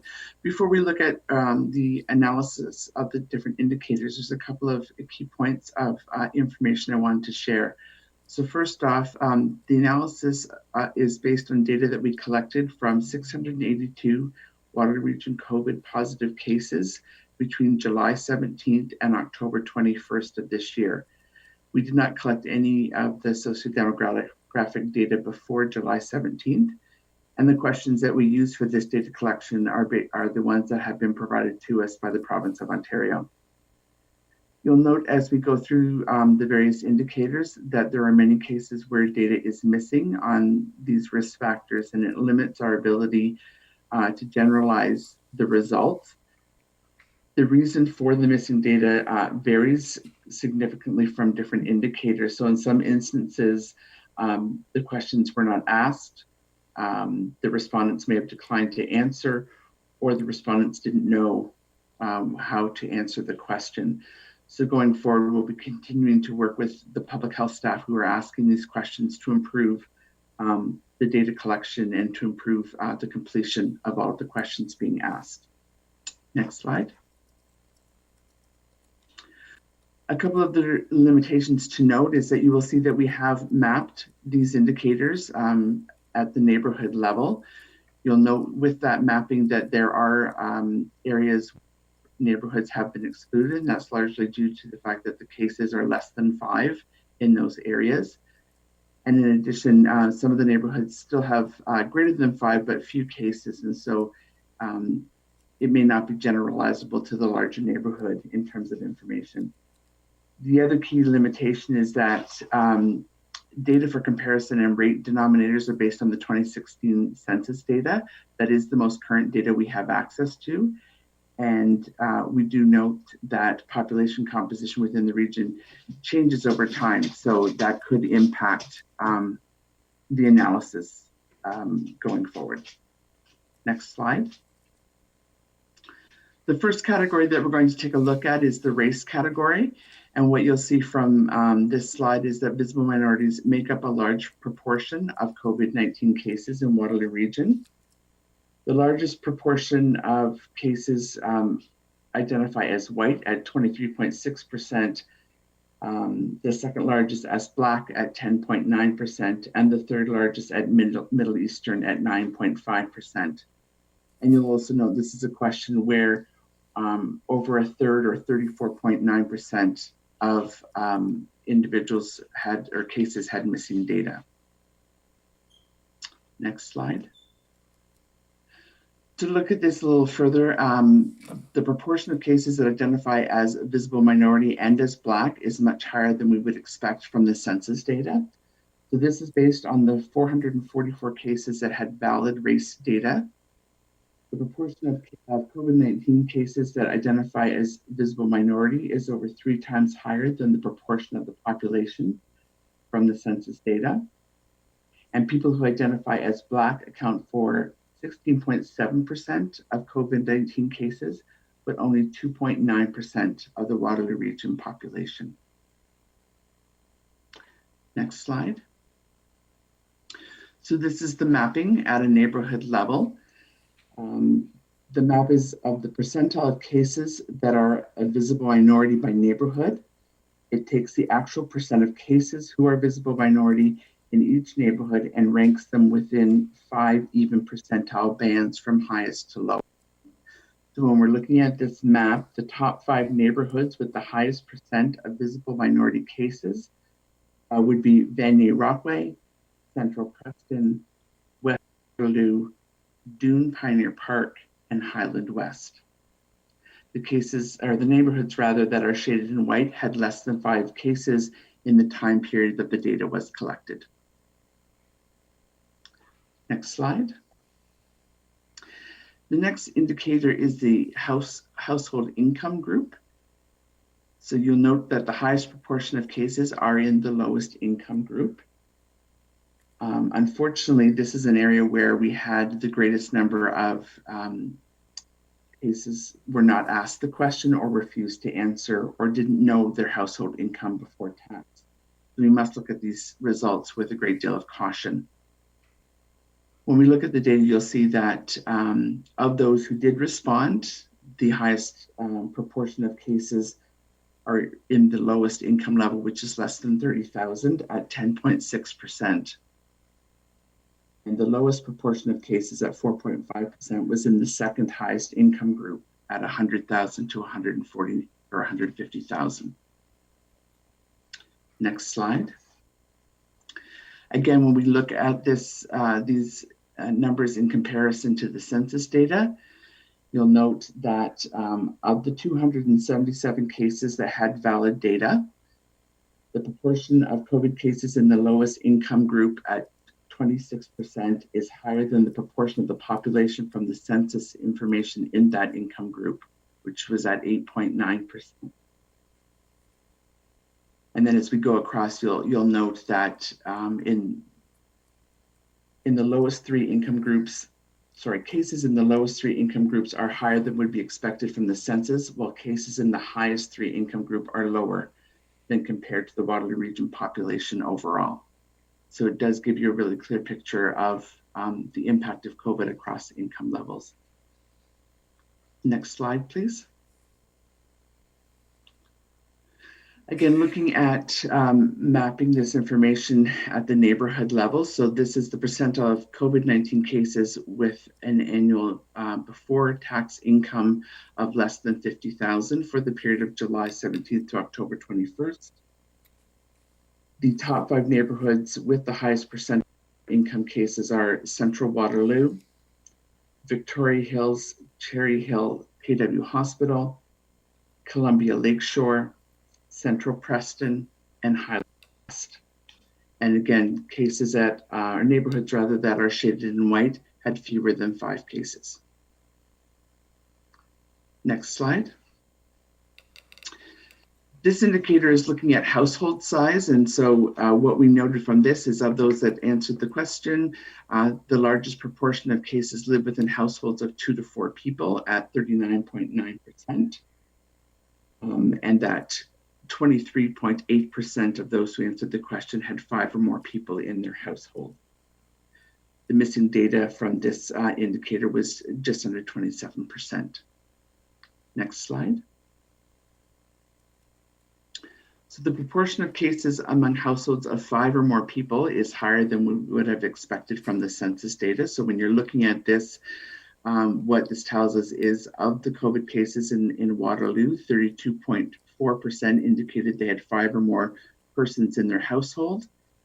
And the census data would tell us that that would be about 20.5% for Waterloo region.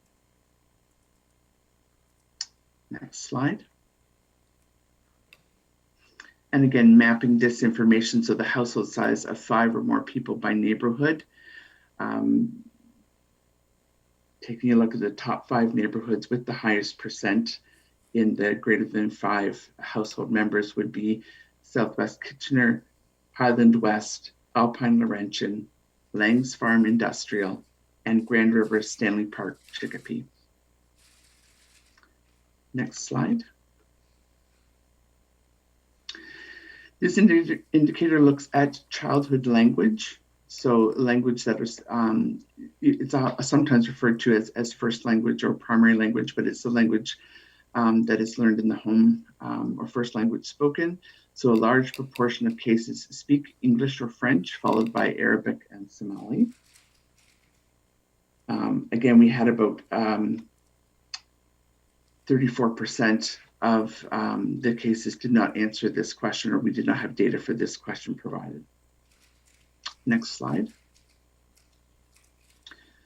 So when you're looking at childhood language in cases among non-official language speakers, so individuals who did not speak French or English, You'll note that of the 45 cases that had valid data, 61.8% had identified a non-official language as their childhood language, compared to 23.6% from the census data. And that compares to the official language, so speaking either French or English, at 30.2%, compared to the census information at 76.4%. Next slide.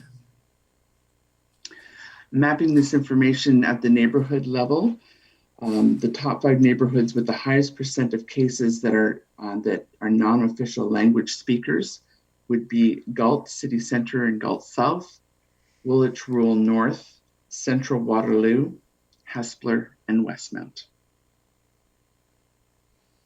And as mentioned previously, anything shaded in white had less than 5 cases in this period of time. Next slide.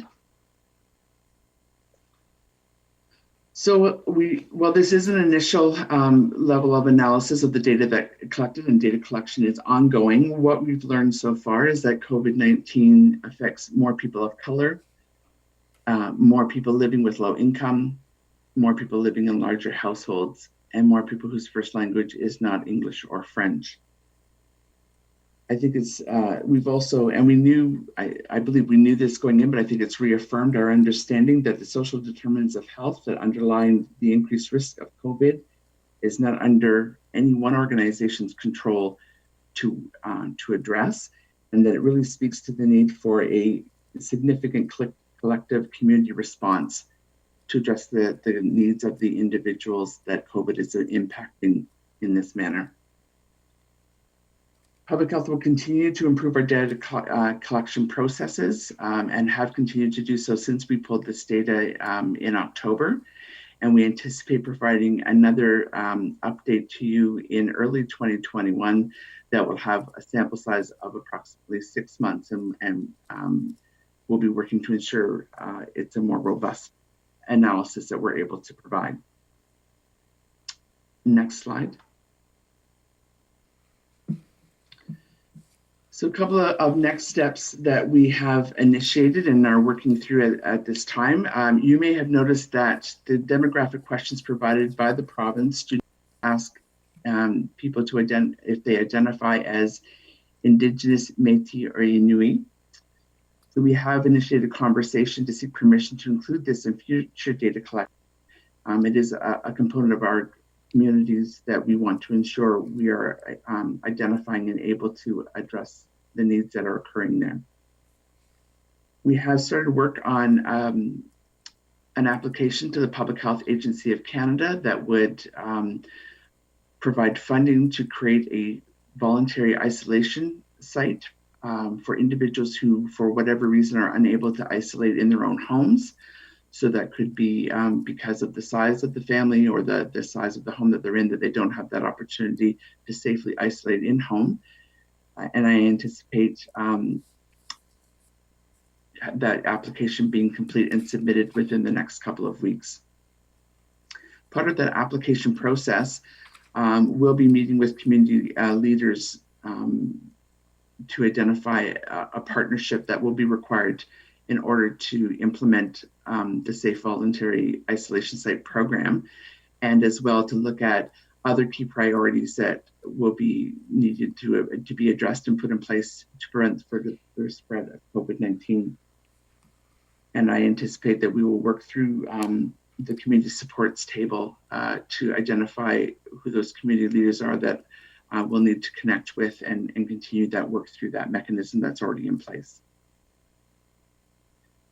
And the last bullet on here is with regard to the peer program. So the Waterloo peer program, as many of you are aware, has been in place in the region for over 25 years, and it works at the neighborhood level to address a variety of health needs. The peer program, all of the sites are currently operational, although to varying degrees, and we have reached out to them and are working with them to help them determine how best to meet the needs of their communities during these challenging times. Obviously, they're not collecting in community centers and having groups as though they would have previously, so we are working with them And a couple of areas of concern that they've identified for us is, their community members having concerns regarding food security and understanding what COVID is and how to prevent the spread within their own homes. So a clear opportunity for us to be able to connect with the peer program and provide additional supports to meet the needs of their communities. And that is the conclusion of the presentation. Happy to take any questions you might have. We have quite a few. Thank you for that presentation. Am I echoing? Don't know why I'm echoing. While we sort out why I'm echoing, we'll go to Councillor Jaworski. Thank you through the chair to Charlene. Thank you very much for this long-awaited data. I think we're all very proud of what public health has done here. What I'm wondering about is long-term care citizen data. During that time frame, I don't think there would be a lot of that data in this report, but I'm just wondering how that might skew a future report in the fact that, household size and that. Could you speak to that a bit, Charlene, of how that is taken into account, how that survey data would be done for long-term care, people who live in long-term care homes? Sure, and through you, Madam Chair. And I'll ask Dr. Wong to step in. She may have a better sense of this than I, but my understanding would be that the tracking of positive cases in long-term care would not have been part of this data collection process. So those questions aren't asked of residents in long-term care who test positive, but would not be part of the data, wouldn't skew the numbers in that way. Excellent, thank you very much. Yeah. Go ahead, Dr. Wong. Yeah, I would just add that we can get a sense of the numbers from the outbreaks that are posted on our dashboard, because as soon as there is one case, a long-term care home is an outbreak. So to date in wave 2, the impacts have been much less than they were in wave 1. Councillor Shantz. Thank you, Chair Clark. I'm not sure if I have a question here or just a comment. I do that a lot, don't I? But I just wanted to note, and thank you for the information. That's really good information. I wonder about the connection between communities that are, and I sense that many of the communities would be sort of self-isolated, and I don't mean that in a COVID sense. I mean it more in they especially if English or French are not their first language, where they would be together in groups and feel not part of the rest of the community, and so I'm not articulating.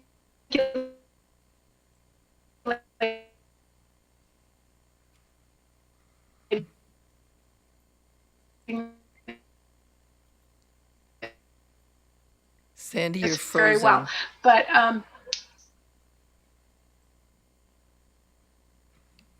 not again. Yeah. Your video off, Sandy. Yeah, it's off.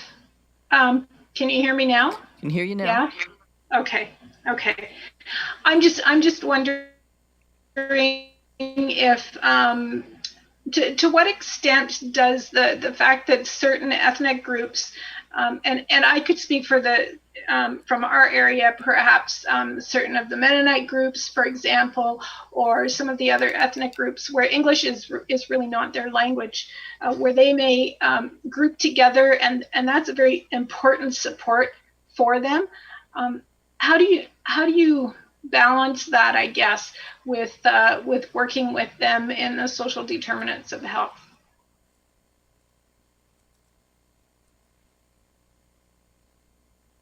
Through you, Madam Chair. Thank you, Councillor Schantz. It's a really good question, and I think the key to working with those groups is to connect with the cultural organizations, the faith organizations that they're a part of, and work with them to ensure that we fully understand what their needs and concerns are, and how we can best address them. I think it's always a challenge to sort of come in and say, we know what you need and we're going to fix it for you. That's not going to work. So it really is taking that community development approach and working with the communities to understand their needs and address them accordingly. It takes a great deal of time, and it requires an emphasis on building relationships and connections that go beyond any one particular issue in order to have a meaningful impact at that neighborhood or group level. Okay. And I know the public health has been working with some of those groups, and appreciate the effort and continue to work with them. Thanks. Councillor Urbanovic. Thank you very much. I have a few questions. And first of all, thank you very much for the great work that you've done here. I know this is something that the community's been waiting for with great anticipation. And unfortunately, I think the data is proving that our community is consistent with other communities in terms of what their findings have been when they've collected this data around people of color, people living with low income, people living in larger households, and so on. As you talk about sort of the continual collection of the data and so on, and you're saying that the next report will be in early 2021. Is there a reason why we couldn't simply add this as a tool on the dashboard, and as additional cases get added in with their relevant information, it almost becomes a live document with updates that the community can see as we move forward. And particularly as we start talking about the kinds of things we might start doing to remedy that, to perhaps start positively influencing some of the cases in this regard. Is there value in it being current, because it is very transparent then in terms of how we're doing?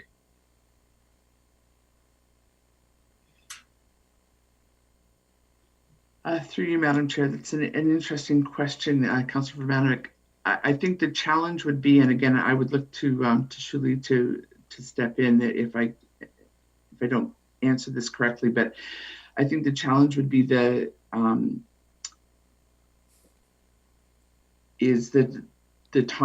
analysis piece, that it's challenging to do that in real time. Like we need a sample to be collected and to look at it on a broader scale than just individual cases that come in. It would be particularly difficult, I would think, to do any type of analysis at a neighborhood level from that perspective, because we want to ensure that the analysis that we do isn't identifiable, isn't identifying a particular group or individual through that analysis. So it is more challenging to do. I think our thought behind waiting until early 21 was to ensure that we had a substantial sample to work from. But I would look to Shuli to see if there would be another approach she would like us to take.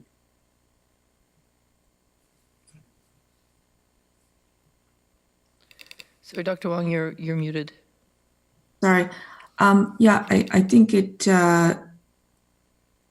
would be, off the top of my head, we can take that back and look into that further. I think it may be logistically difficult to do that live update, as well as be able to provide. It's not so much the live update as much as what do these data say? Sorry, what does this data say? So, you could provide the update, but does it meaningfully change the key takeaways, so to speak, right?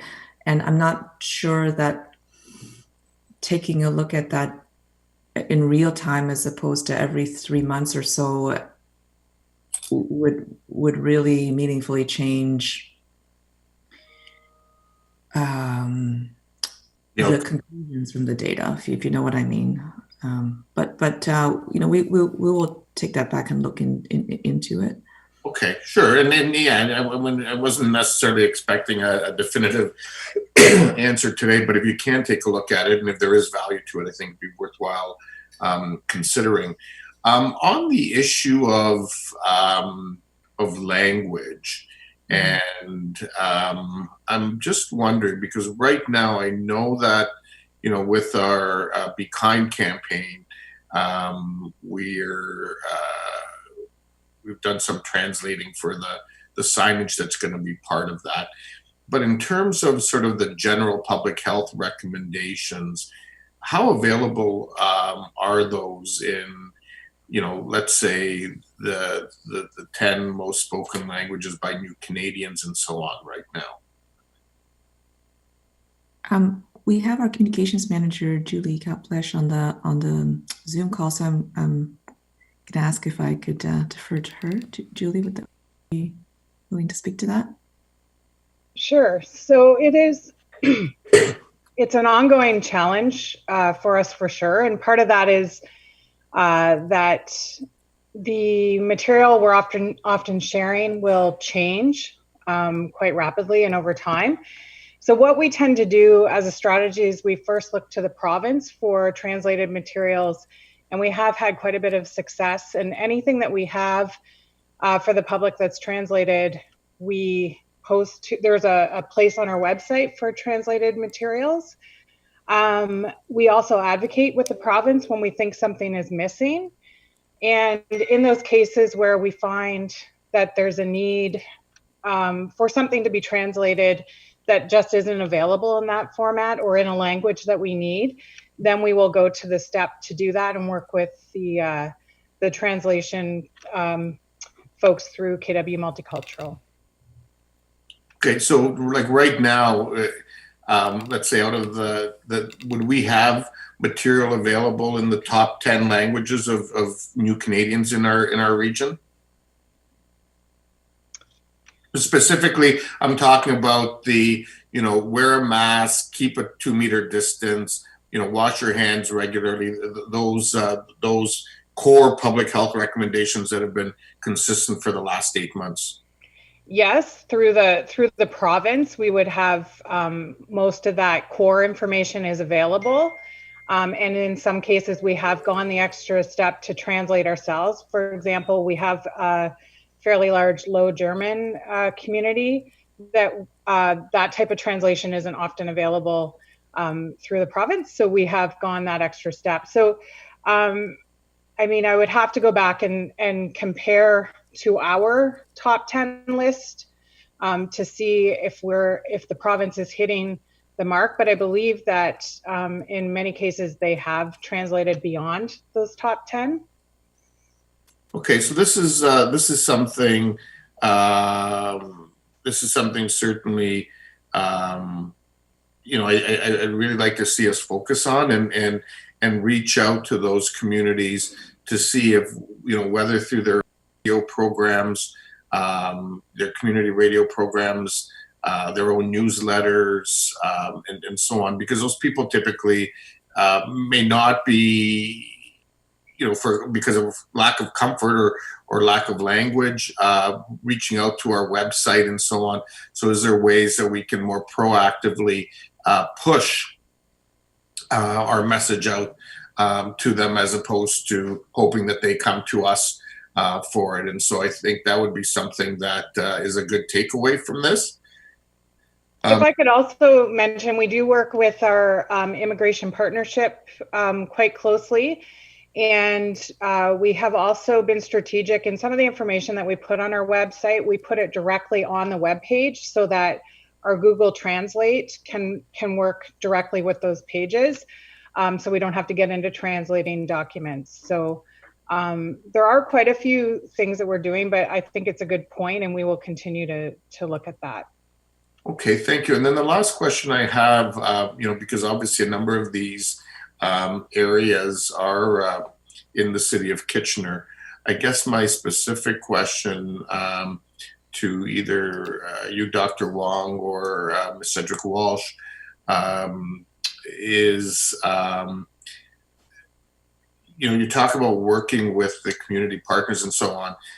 How specifically and how quickly do you anticipate reaching out to the lower tier municipalities to collaborate with us on this? Because I think, for example, with our community centers and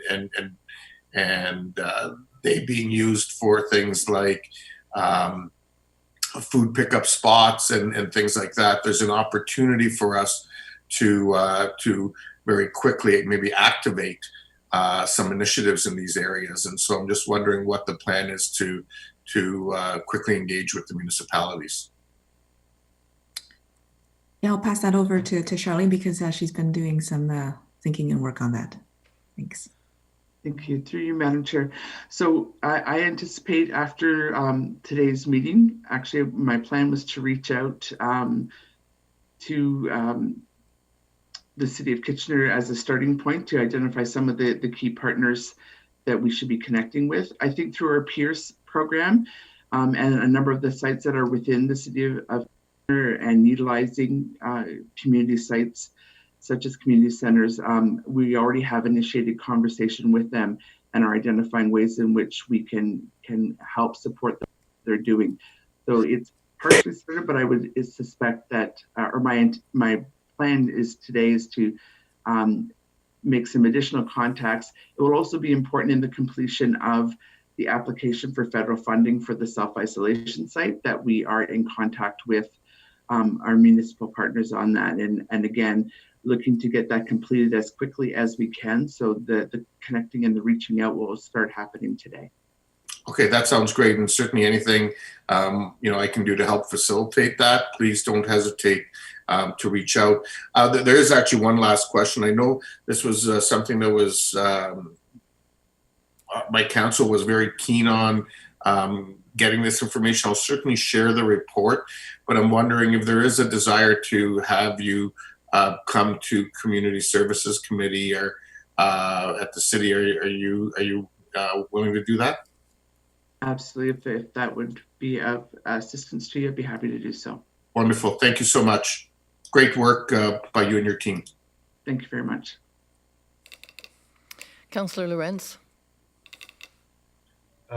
Thank you, Madam Chair. Interesting information and interesting discussion. I think Councillor Babanovic has said some of the things that I was looking for. It's to me, it's quite obvious that based on this demographic and the income level, it's highly unlikely that these people will be checking our dashboard every day. So I think it's really important that we are able to reach out to these groups. What I found interesting was the trend, the provincial trend, and I'm wondering what the province is doing. Obviously, they must know this type of information. And I don't know if I haven't seen that kind of information, but maybe Dr. Wang, you can inform us. Is that a provincial initiative? Do they see this type of demographic information, and are they working on that, or are we really left on our own to do that kind of stuff? Yes, thank you for the question, Councillor Ryan. So the province is also very interested in this data. A lot of the provincial picture is informed, in fact, by analyses that are done by local health units, like the ones that I mentioned, and ourselves. So are the type of analysis that we produced today and will continue to produce actually, plays a key role in informing the provincial picture. And I know that Public Health Ontario, for instance, which is that scientific body that supports the provincial government, has done and continues to do work on analyzing factors like this. And basically, what they're able to tell us is the data that we see locally, it is in line with data that's or data and evidence that's emerging nationally as well as internationally. It really, again, just reinforces the understanding that, you know, there were already systemic inequities, and they already put these groups and communities at higher risk for a range of health conditions. And now with COVID, what's happened is really two things. One, COVID has been added to this list of health conditions that we know have been, that we know really affect these groups and communities. But and two, COVID, because the impacts have been very significant, very broad across our communities, it has really accentuated the inequities.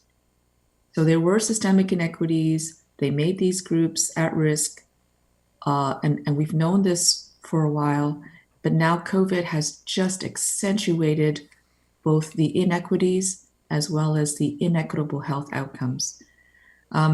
So that's really what has emerged as evidence beyond, our community and Ontario. And so, again, it really highlights that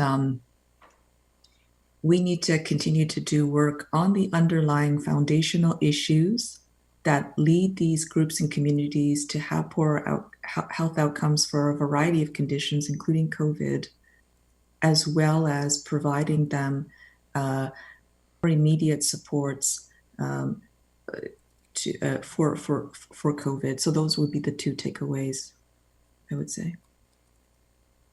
Thank you, Dr. Wong. And I couldn't agree. I think, the data is there. We know the areas, especially in our region, where we have to have some kind of outreach. And there seems to be some kind of disconnect. These people don't read the paper. They don't listen to the radio. They listen to their neighbors or their support systems. Mm-hmm. So I agree with Councillor Vavanovic. It's important that we get into the associations, or we're able to have some kind of outreach into this group so they have a better understanding of the high risks for them. The last question I have is, Charlene, great report. First of all, are we gonna get that slide deck? Do we have? We get so much stuff. I'm not sure if we do have it, or, but I certainly would like to be able to have that slide deck. The thing that I found interesting, and I'm not really sure how it works, is the Safe Volunteer Isolation Site Program. How does that work, and where would that possibly be? I'm going to take that one, Sharon. Sure. Thank you. Through you, Madam Chair. It's a great question. So this is a federal program that municipalities or organizations, entities can apply to. And it's really up to the community to determine where the site would be and what it might look like. The funding allows to costs related to lodgings, to food, to incidentals, cleaning, PPE, a variety of items that would be required in order to support individuals who choose to voluntarily isolate in these locations, as well as on-site social supports for those individuals. So the idea that we're currently exploring in terms of the application is to take a look at what's currently in existence in our community. So looking at the model that's been used by the shelter groups and how they've set up their isolation spaces, and looking at how we could replicate those that idea that's been put in place. And then also looking at that connection with our community partners, including cultural and social groups that have outreach workers, that then we could look at funding some of their outreach workers to provide the on-site social support. Because as we mentioned, they're not, if is a barrier or there are other cultural barriers, then the best individuals to provide support to that group would be outreach workers from within their own communities. So we'll be looking at how we can build that into our application. So I really see the proposal that we'll put forward is a collaborative that will wrap around individuals that are needing to use the self-isolation sites Where it will be exactly is to be determined. That's part of what we have to sort out. But if we look at some of the mapping that we reviewed today, there are some areas where if there are locations that we can utilize, it would make sense so that people can stay within their communities where they feel comfortable and safe as much as possible. And so we have a lot of work to do to try and sort out exactly what that might look like. But that is sort of the approach that we're taking at this point in time in developing the proposal. I'll just quickly add two things. So this is something that's been recently accepted to be funded by the federal government directly in support of communities, that have shown that they have a need. So it originated, I think it started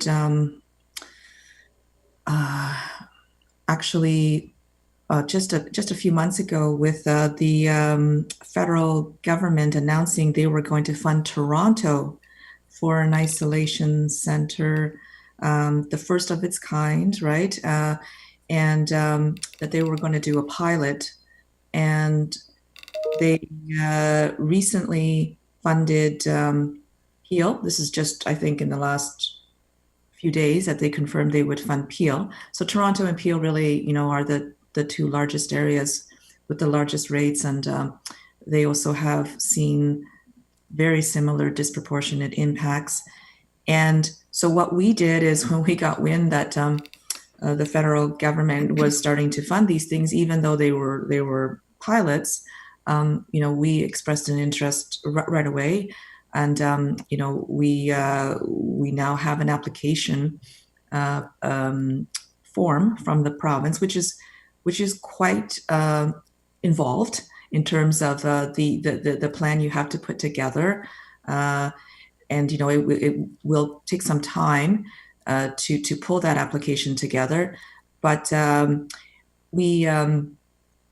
we want to take advantage. The federal government is open to funding additional sites, and we believe we have the data to demonstrate now that we should be one of the sites that they fund. So that's why we're moving ahead with that application. Okay, just a quick follow-up. I'm still just a little bit confused. So this would be for people that are at high risk, or these would be people in a high-risk group that have tested positive? These would be for people who are housed, do have housings, but who find it very difficult to self-isolate in their home because of factors like overcrowding. Excellent. Okay, thank you very much. Thank you, Dr. Wong. You're doing a great job. I know it's not easy. Councillor McGarry. Thank you. And some of my questions have been asked and already answered by my colleagues and Dr. Wong. But I really did want to emphasize the fact that the dissemination of the information on COVID and the status of our region is essential in order to ensure that our communities that where English isn't the first language and is actually distributed to those communities. One of the things I did in Cambridge, and I'm sure my other colleagues have done so as well, is taken out some of the information through our faith communities, where the bigger facilities have already had a rollout in disseminating information about even their faith services and information about that. And that has been an effective tool in order to facilitate sort of the dissemination of the information down to all the individual families. So it's one thing that I would like to see along our distribution list. But anything that we can do in the municipality to ensure that the messages get out, the better. And Dr. Wong, I was just going to ask about the size of our households. I've heard from some of my mayoral colleagues again across Ontario that have cultural groups with tend to have large numbers of family members living in a congregate house. And if that was indeed true, that one of the members ended up testing positive, how easy would it be to try and self-isolate somewhere else? I know that that program's just rolling out, but how easy would it be for family members to get that information to be able to self-isolate somewhere else if indeed they tested positive for COVID-19? Yes, no, thanks for the question. So, we, at the same time that we're making the application, we're looking into, because we know the application will take some time, just because of its complexity, and also because we have to then wait for the federal government to assess and then determine whether it will fund it. We are also looking at locally, what options we may have, building upon the very successful initiative that's been done by the region for those who are homeless, and precariously housed. So, we're also looking into that while we do this federal application at the same time. Right now, we provide advice to people who are living with others on how to self-isolate as effectively as possible from others in their household to help prevent transmission. But the more that you live with people and the more crowded your home is, the less that will be effective. Some people have chosen, when they have the means, of course, to perhaps stay in a hotel or someplace like that in order to be separated physically from the rest of their families. But the challenge is that the large majority of people do not have that option, and so that is why we are, actively pursuing this this federal funding, because our data now are showing,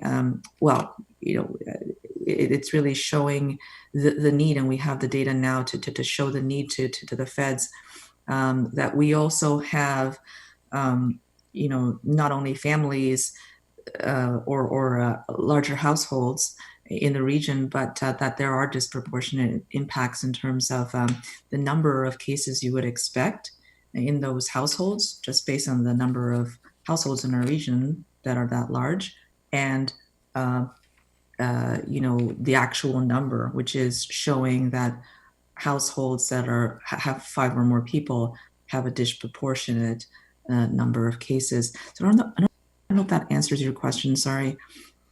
Was there anything else that you wanted to know? No, that does help clarify. Thank you. And I know it's emerging information and something that we're needing to look at in the future, but I really thank you. Thanks, Madam Chair. No further questions. Councillor Strickland. Thank you, Madam Chair, and through you to staff, thanks very much for that detailed report and analysis, which is troubling but not surprising when you take some time to think about it, that the bulk of the pandemic is being borne by low-income and racialized Canadians. And we all know from the social determinants of health that low-income Canadians have higher instances of diabetes, kidney disease, heart failure, cancer, et cetera, and have shorter lifespans than more affluent Canadians. So the pandemic's just kind of exacerbated those differences, as Dr. Wong pointed out. The other thing is that many low-income Canadians aren't simply on government assistance programs, they're also working. And so, that makes it even more troubling when you think about it, so where are they working? Many of them, I would suggest, would be deemed as essential workers, gig economy, working retirement homes, working long-term care centers, much more vulnerable than more affluent Canadians who make more dollars. And so to me, this is also a concern. So I appreciate the data that tells the kind of socioeconomic profile of people that are catching COVID or are victims to COVID. But what I'm interested in more than that is, where are they catching it? Where are they receiving the transmission of COVID? So that we can do more. Education is important, getting the information out, But if we're able to identify where the spread is happening, then maybe we can put into place some measures to help protect those vulnerable workers and those vulnerable Canadians more than what they currently are experiencing. And I'll just share with you that there was a report, I'm sure a public health official of it, that was released in the US yesterday, where they looked at 10 million Americans. And they did some analysis on where low-income Americans were catching COVID. I don't know if catching is the right word, but contracting, and where more affluent Americans were contracting COVID. And I think it's quite instructive in terms of putting in some preventative measures based on where people are actually contracting the disease. So I'd be interested to hear your comments on that. And if public health staff are going to take it that much step further to see where people are actually contracting the COVID, and over and above education, what we can do in those workplaces to better protect those vulnerable workers. Charlene, do you have any comments to add? I have some, but I just wanted to give you the opportunity to add any first, if you'd like. No, you go ahead, Shirley. Okay. So, Councillor Strickland, those are excellent points. Even though we're 600,000 in Waterloo region, for studies to show a real impact, oftentimes you need a much larger sample set, and we do have that from other studies, right? So we don't have to wait for local data to talk about some of these trends. So when you take a look at the broader body of evidence and what it's showing exactly what you said, which is that these factors are often interconnected, in that the people who have low income, have precarious employment, are the ones who work in essential services in environments where it is riskier to get COVID. For example, businesses that have to stay opened, even if community transmission rates are high because they're considered essential services, or long-term care homes. When there's outbreaks, they are the essential workers, the frontline healthcare workers. So it's like the factors add up, and they further accentuate those issues. We're not always able, in fact, in a significant proportion of cases, like everywhere else in Ontario and Canada, we're not able to identify exactly where they got their infection. But we do know, when we take a look at studies between factors like low income, precarious employment, race, these factors, we do know that it's associated with greater risk of contracting COVID, precisely because they are oftentimes working in environments that we know are a greater risk for catching COVID. So it really, I think, underlines the message that it's not the people that are the reason they are catching COVID. It is the surrounding social and economic factors that make them more susceptible to catching COVID. And what I can say about what we found locally is that, again, this is very similar to what's been shown across the province and other health units. People catch it more from their very close contacts, so from their family contacts. Household contact acquisition is the most frequent factor of acquiring COVID. So again, if you live with a larger family and it's harder to self-isolate, you are basically going to have more spread because more people will be affected. So that's something we've seen locally, as you know, which has been seen elsewhere. And the other factor that we see emerging from our data, especially in the second wave, because the second wave is affecting sectors a lot more proportionally than in the first wave, where it was mostly long-term care homes. What we're seeing in terms of our outbreaks is a large number of instances of transmission occur in workplaces and businesses, not from staff to patron, but from staff to staff, and also at times from patron to patron. But staff to staff is very significant in terms of frequency. And again, it's it's an area where we've, because of what we've noticed, we had reached out to the province when they first said, if you need some help with education and enforcement in workplaces, we said, absolutely, please come down here and help us, which is why they started this week to augment our resources for education and enforcement in those business settings. That is, I would say, the second largest risk factor that we've seen after household spread. Well, thank you, Dr. Wong, and that aligns somewhat with the study that I was referencing in terms of working and kind of within a business staff-to-staff contact. It also talked about places of worship, and it also talked about supermarkets in low-income areas. So I know the data is different in terms of what they're collecting in the US and what they're collecting in Canada, but I think the more we're able to identify where the initial spread, sure, people catch it and they take it back home, I get it, families greater than 4. But if we're able to identify if it's businesses or it's places of worship, and I'm not saying, this is what the study says, and if it's supermarkets, well then we need to adjust what's happening in businesses, we need to adjust what's happening in places of worship, and we need to adjust what's happening in supermarkets. So those are just some examples that came out of this study, and I thank you very much for your work.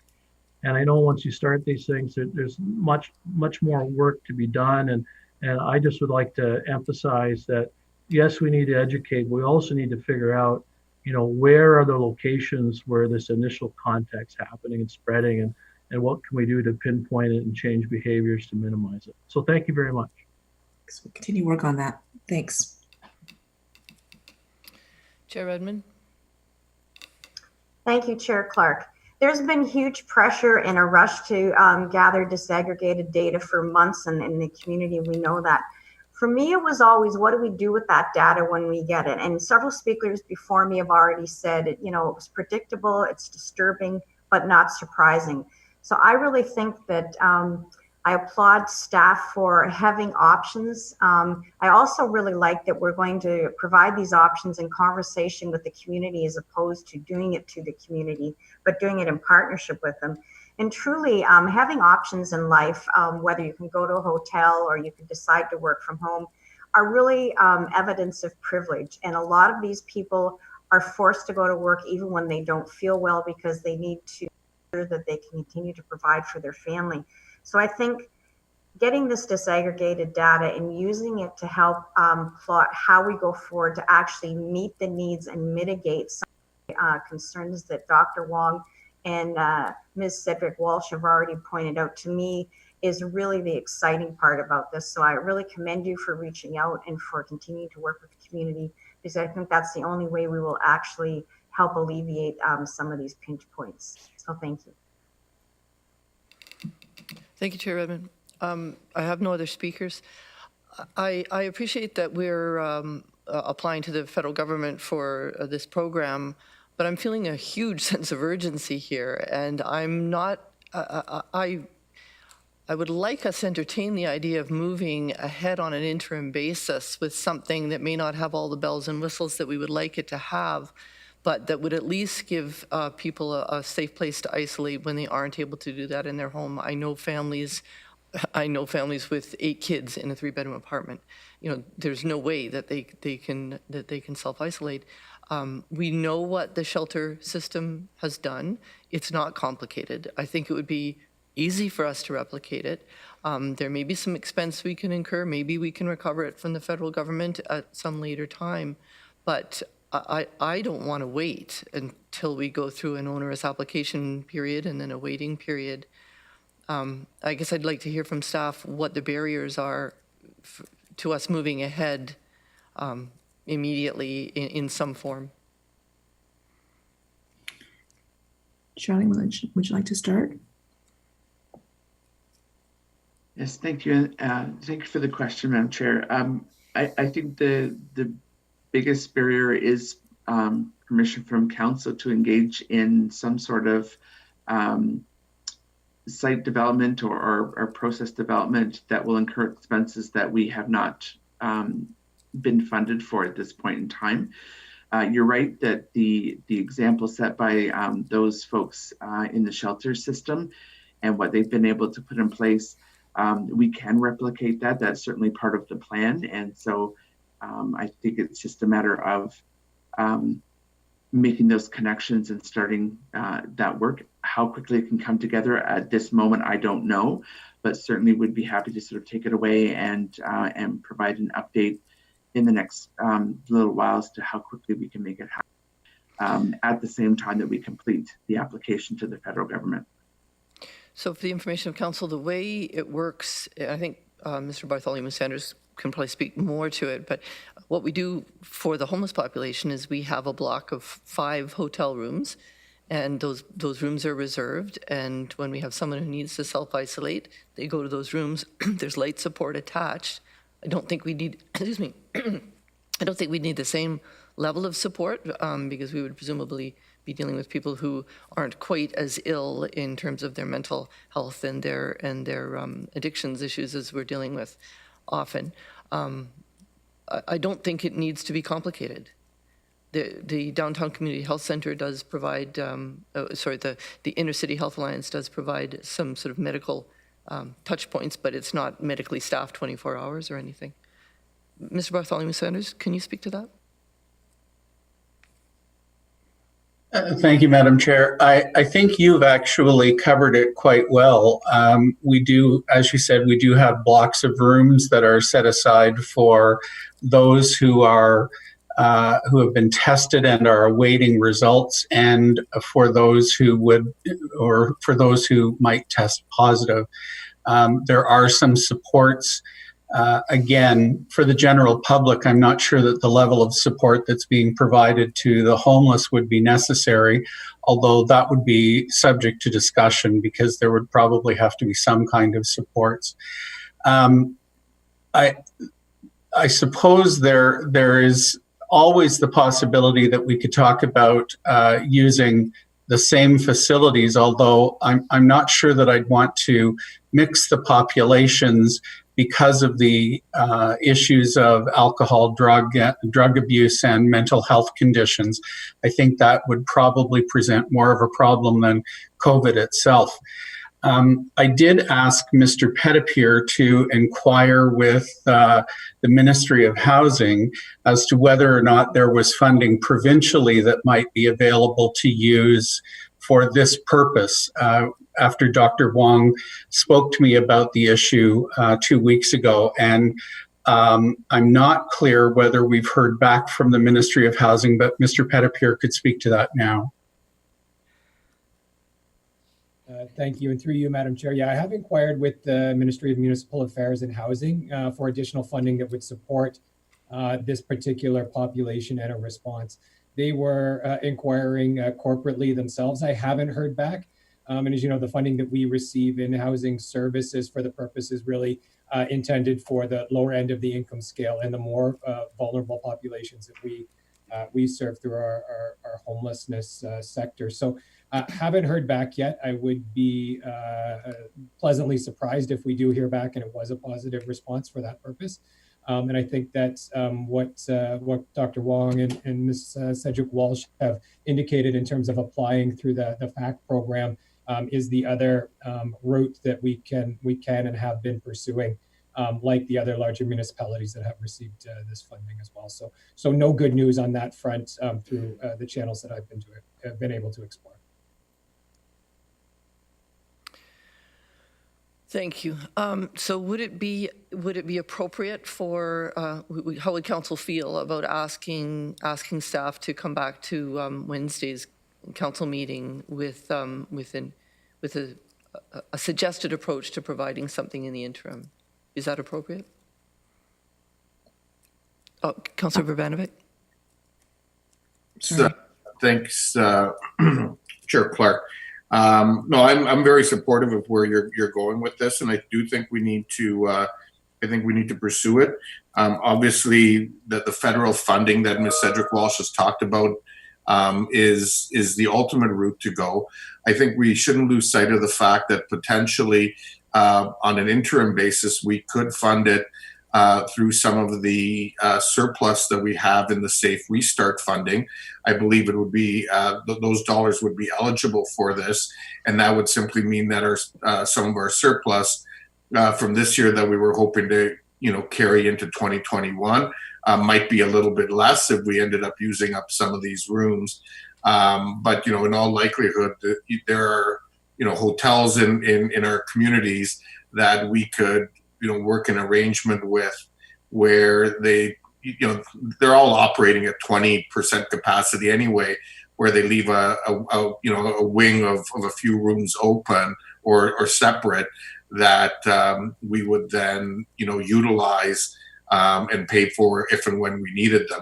But I think they would be grateful for any business, quite frankly, and could solve that problem. I don't think we're talking large numbers of people, and so that is something that perhaps staff can look at as part of your suggestion. The other piece that I was going to raise, and I was actually going to raise it at Pandemic Control Group on Thursday, but I'll raise it here now because I think it actually fits in with this discussion, is something that came up yesterday in the weekly meeting of the GTAH mayors. And I'll use this as sort of informal notice of motion for next Wednesday, but a motion for us to urge the province and the federal government to look at a sick leave program, because that's what we're finding is what they're finding in a number of jurisdictions. I understand is an issue. People are having to make a choice between taking the time off that they should take as part of isolation or feeding their families. And so I think, having the province and the feds deal with that piece would be important. I know they passed a motion on that yesterday, and I'll be looking to bring a similar motion to our council next Wednesday in that regard. Go ahead, Councillor, Dr. Wong. Yes, if I would suggest, I think it would be challenging for staff to come back tomorrow with a meaningful. Sorry, I meant at our council meeting. Absolutely. Yeah, I'll do that. And thank you. So can we just take that as a direction from council? Thank you very much. I see no other questions, no other discussion. Thank you for a very difficult one, but an important one. That was for information. We're now into our planning, development, and legislative services reports. First one being the Brownfield Financial Incentive Program.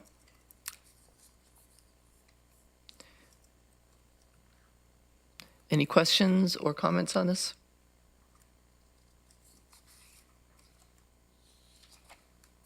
Seeing none, we'll start a vote on the motion. Moved by Councillor Jaworski and seconded by Councillor Jowett. Please use your yes or no buttons to vote.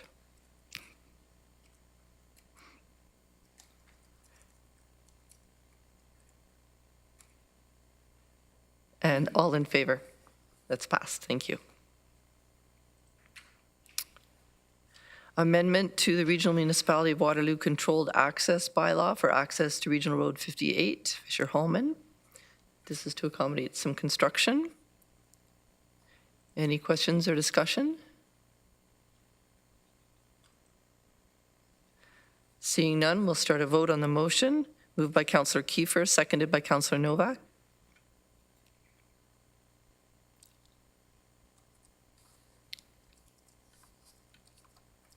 All in favor? That's passed. Thank you.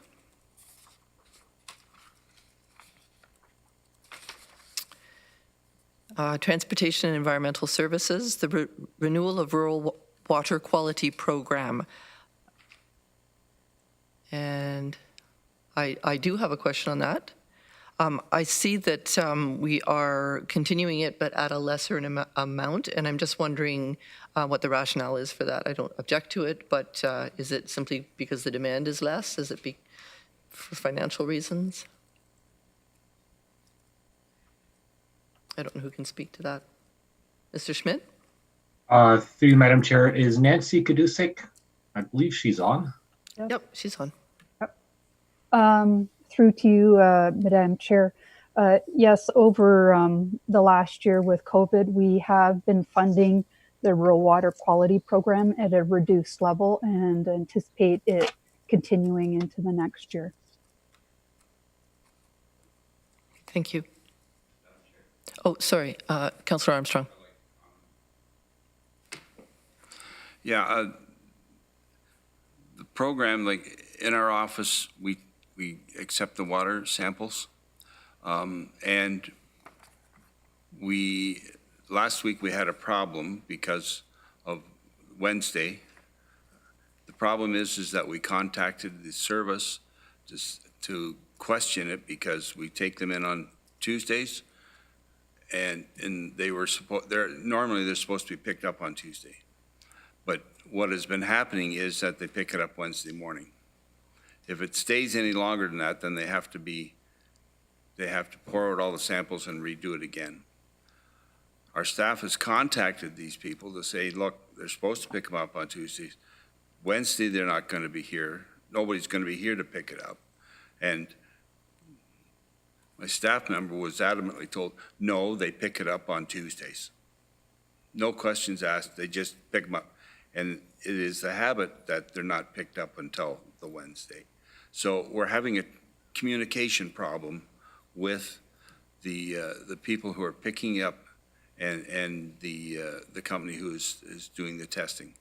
Because now, last week, we had a large number of samples, which is 9 or 10. Now all these people will have to be contacted and told, no, you got to get another sample in, because if the samples are kept around for more than so many hours, then they have to be redone. So there is a problem there. There's a communication problem, and I think somebody needs to address it. We've tried to address it. Staff have talked to them, but between the courier picking up and the people that are responsible for taking it, there's a miscommunication there, because the courier's picking it up a day after they're supposed to, which hasn't been a problem, but when things like last week occurred with Remembrance Day, even more of a problem. So somebody needs to address that. Thank you. Councillor Shawns, is it on the same subject, or should I go to staff? You can go to staff. Okay. Is there somebody who'd like to comment on that, or? Through to you, Madam Chair. I believe the councillor is speaking to the private well testing for the water samples, and that is a program that. So if that is the case, we can work with public health, who provide the service, to review the courier pickup locations. So. Yeah, thank you. It's just that we're having a hard time getting somebody to understand what the problem is that now somebody has to sit down and contact these people and let them know that their samples are not acceptable anymore and they're going to have to redo it. So any way that you can get something through to these people, because like I said, they were just adamant, no, it's picked up always on the Tuesday, and unfortunately it's always on the Wednesday, but it's, the timing is still good, but every once in a while they get messed up. So thank you. Thank you. Councillor Shawns. Thank you. And I apologize for not turning my video on, but I seem to have a wonky connection today. My question is to Nancy. you linked the reduction to COVID, to a reduced cost during COVID this year. Is that the link, or is there some other reason for reducing the cost? I don't understand why it would be linked to COVID.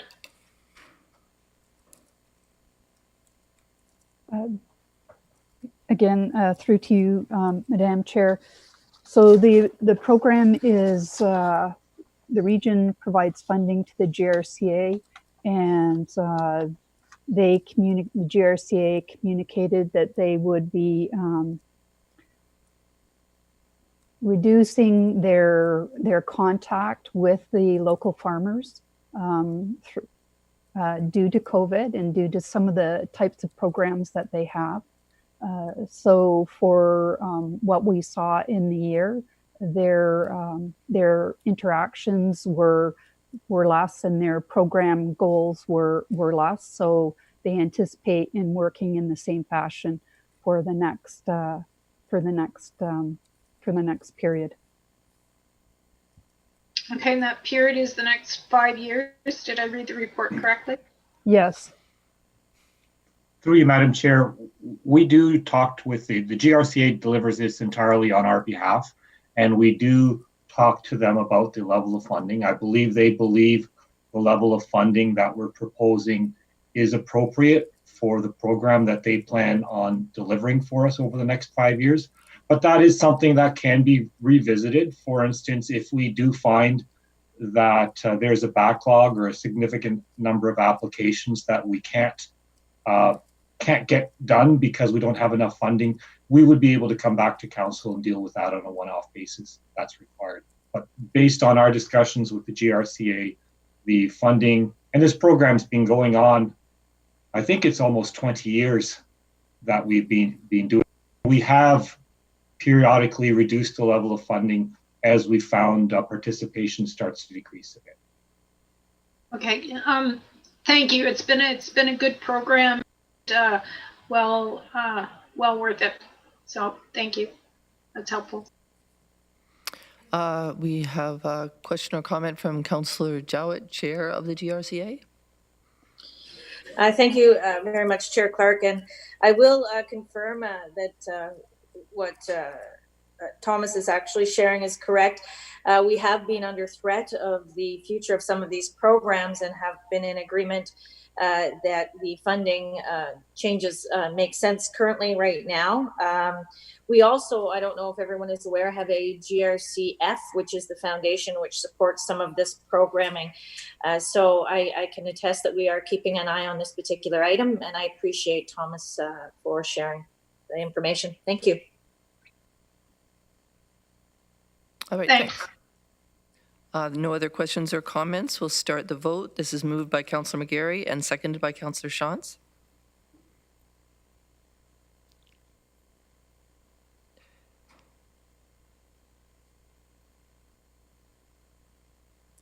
All in favor, and that's passed.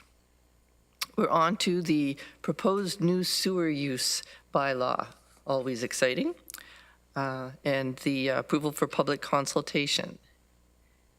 Any questions or comments on this one? Seeing none, we'll start the vote. This is moved by Councillor Urbanovic and seconded by Councillor Harris. Please use, oh, sorry, I see Councillor Foxon waving. Yes. Go ahead, Councillor Foxon. Thank you, and through the chair, I just wanted to ask, this is a fee for the construction and inspections and stuff. It's not a fee being put onto every household involved with this? Through you, Madam Chair, this is not a fee on households. This is a fee on businesses or industries that are discharging to the sewers. So thank you for clarifying. Yeah. Thank you. All right, we'll take the vote.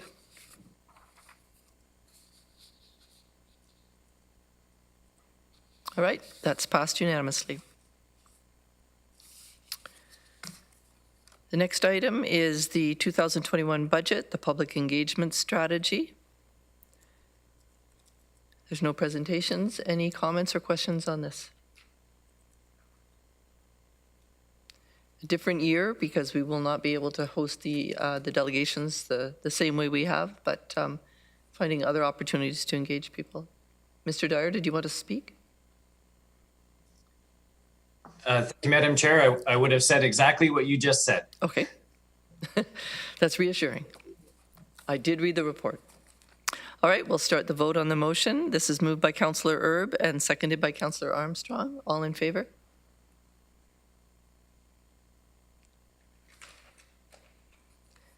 And that's passed unanimously. There's an information report on the Ontario budget in the package. Any discussion or questions about that?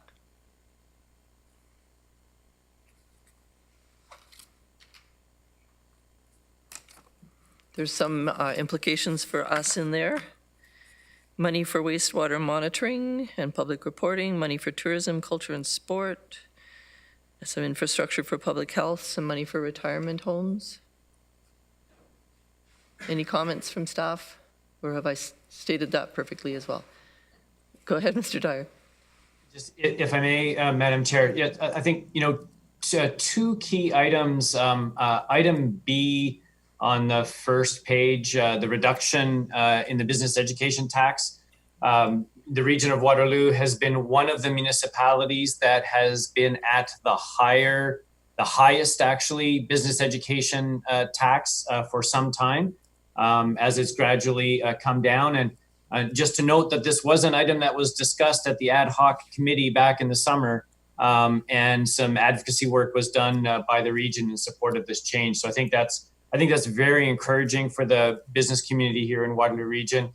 And then the second one being item C, the optional small business property class. That's something that we'll be looking at. We need to understand better exactly what the province envisions, and that's something that will come back for regional council to look at and make a decision on in the early part of 2021.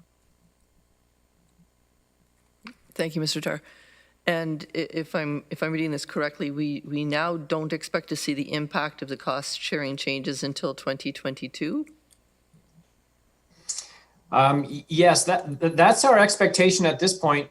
We were hopeful that we'd start to get some guidance as to what the province is expecting beyond 2021.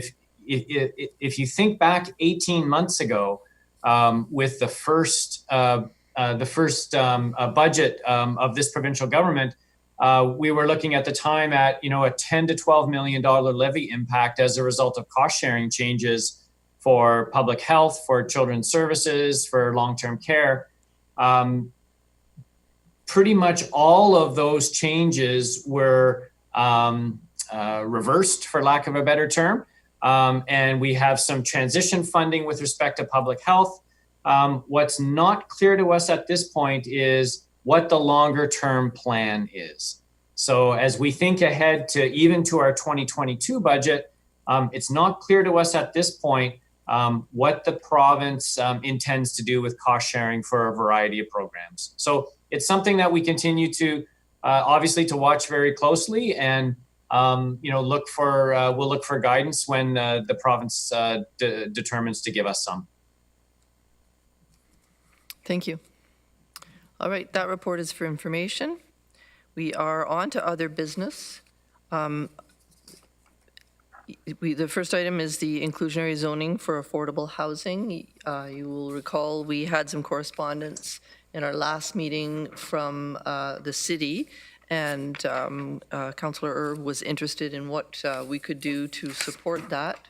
There is a recommendation here and from staff. And is there any questions or discussion?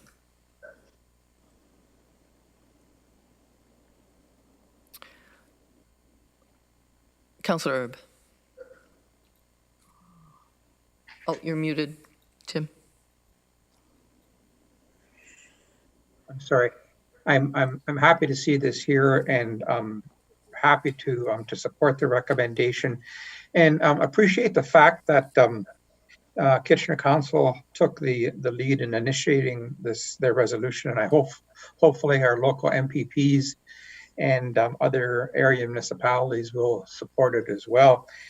I think as we move forward on this affordable housing, inclusionary zoning is one of the tools we have at our disposal to create more sustainable long-term planning for more housing.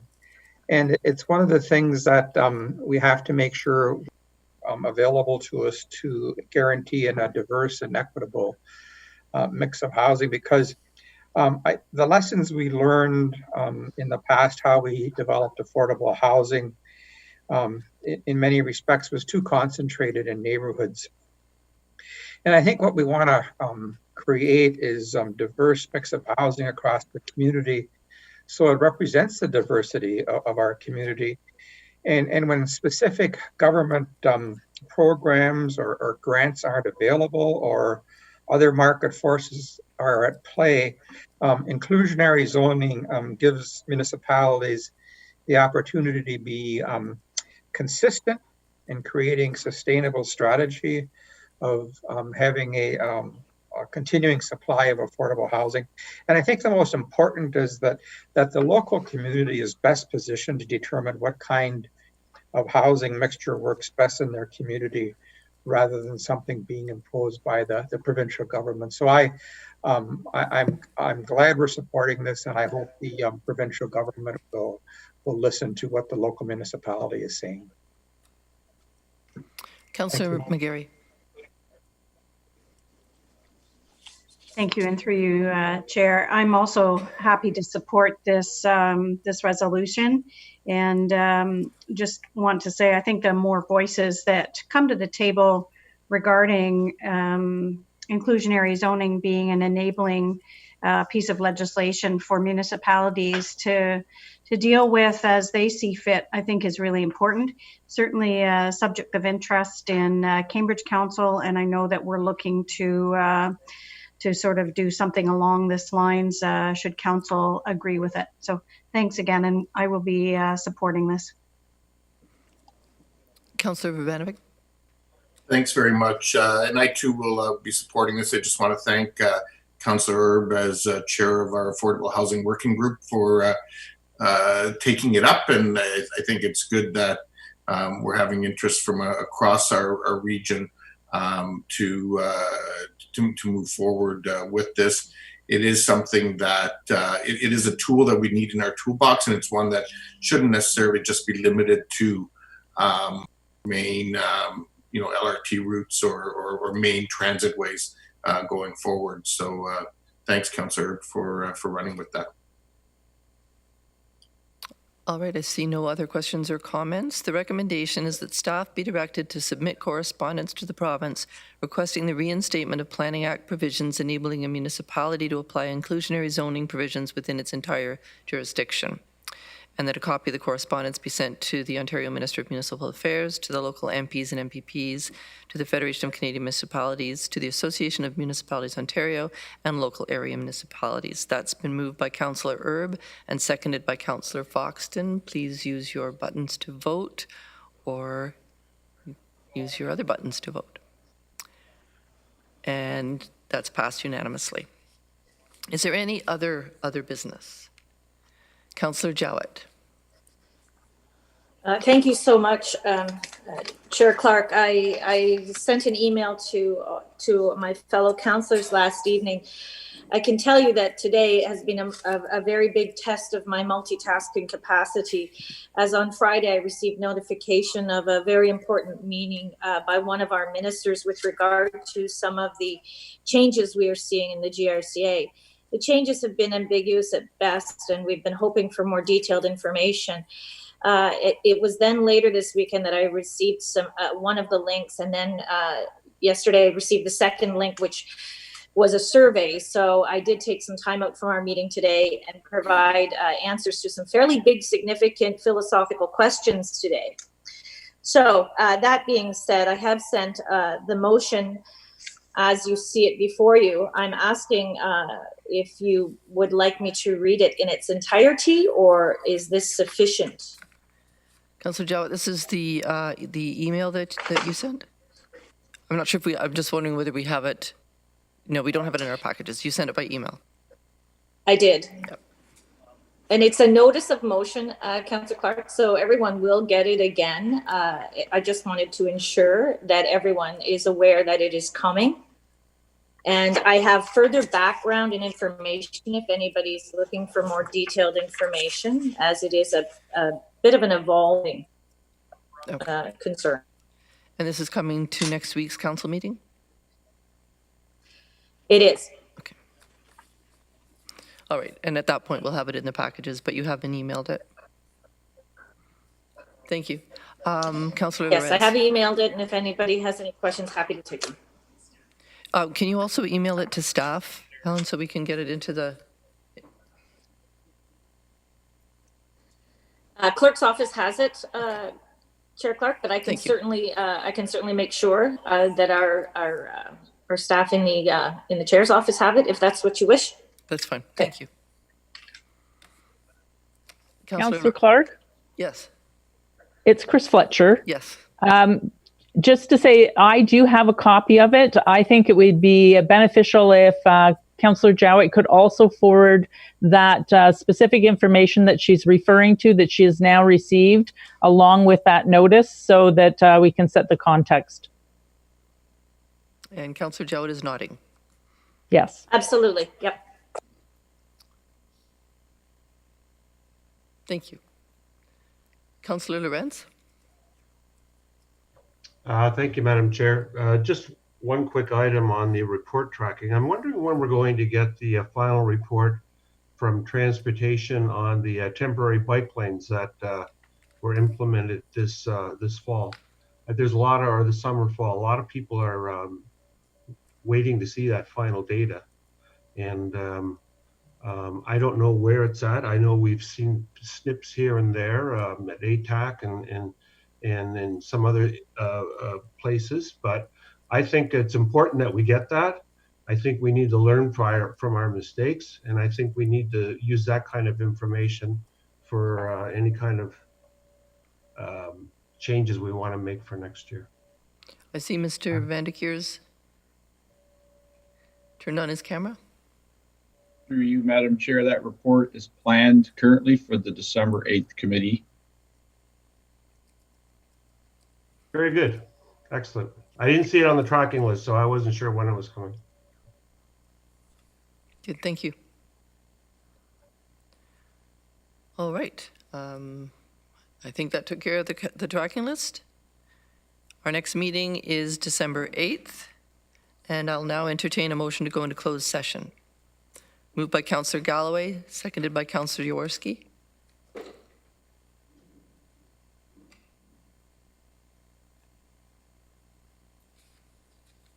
All in favor? See you in closed. Can we take a 5-minute break? Oh, sorry.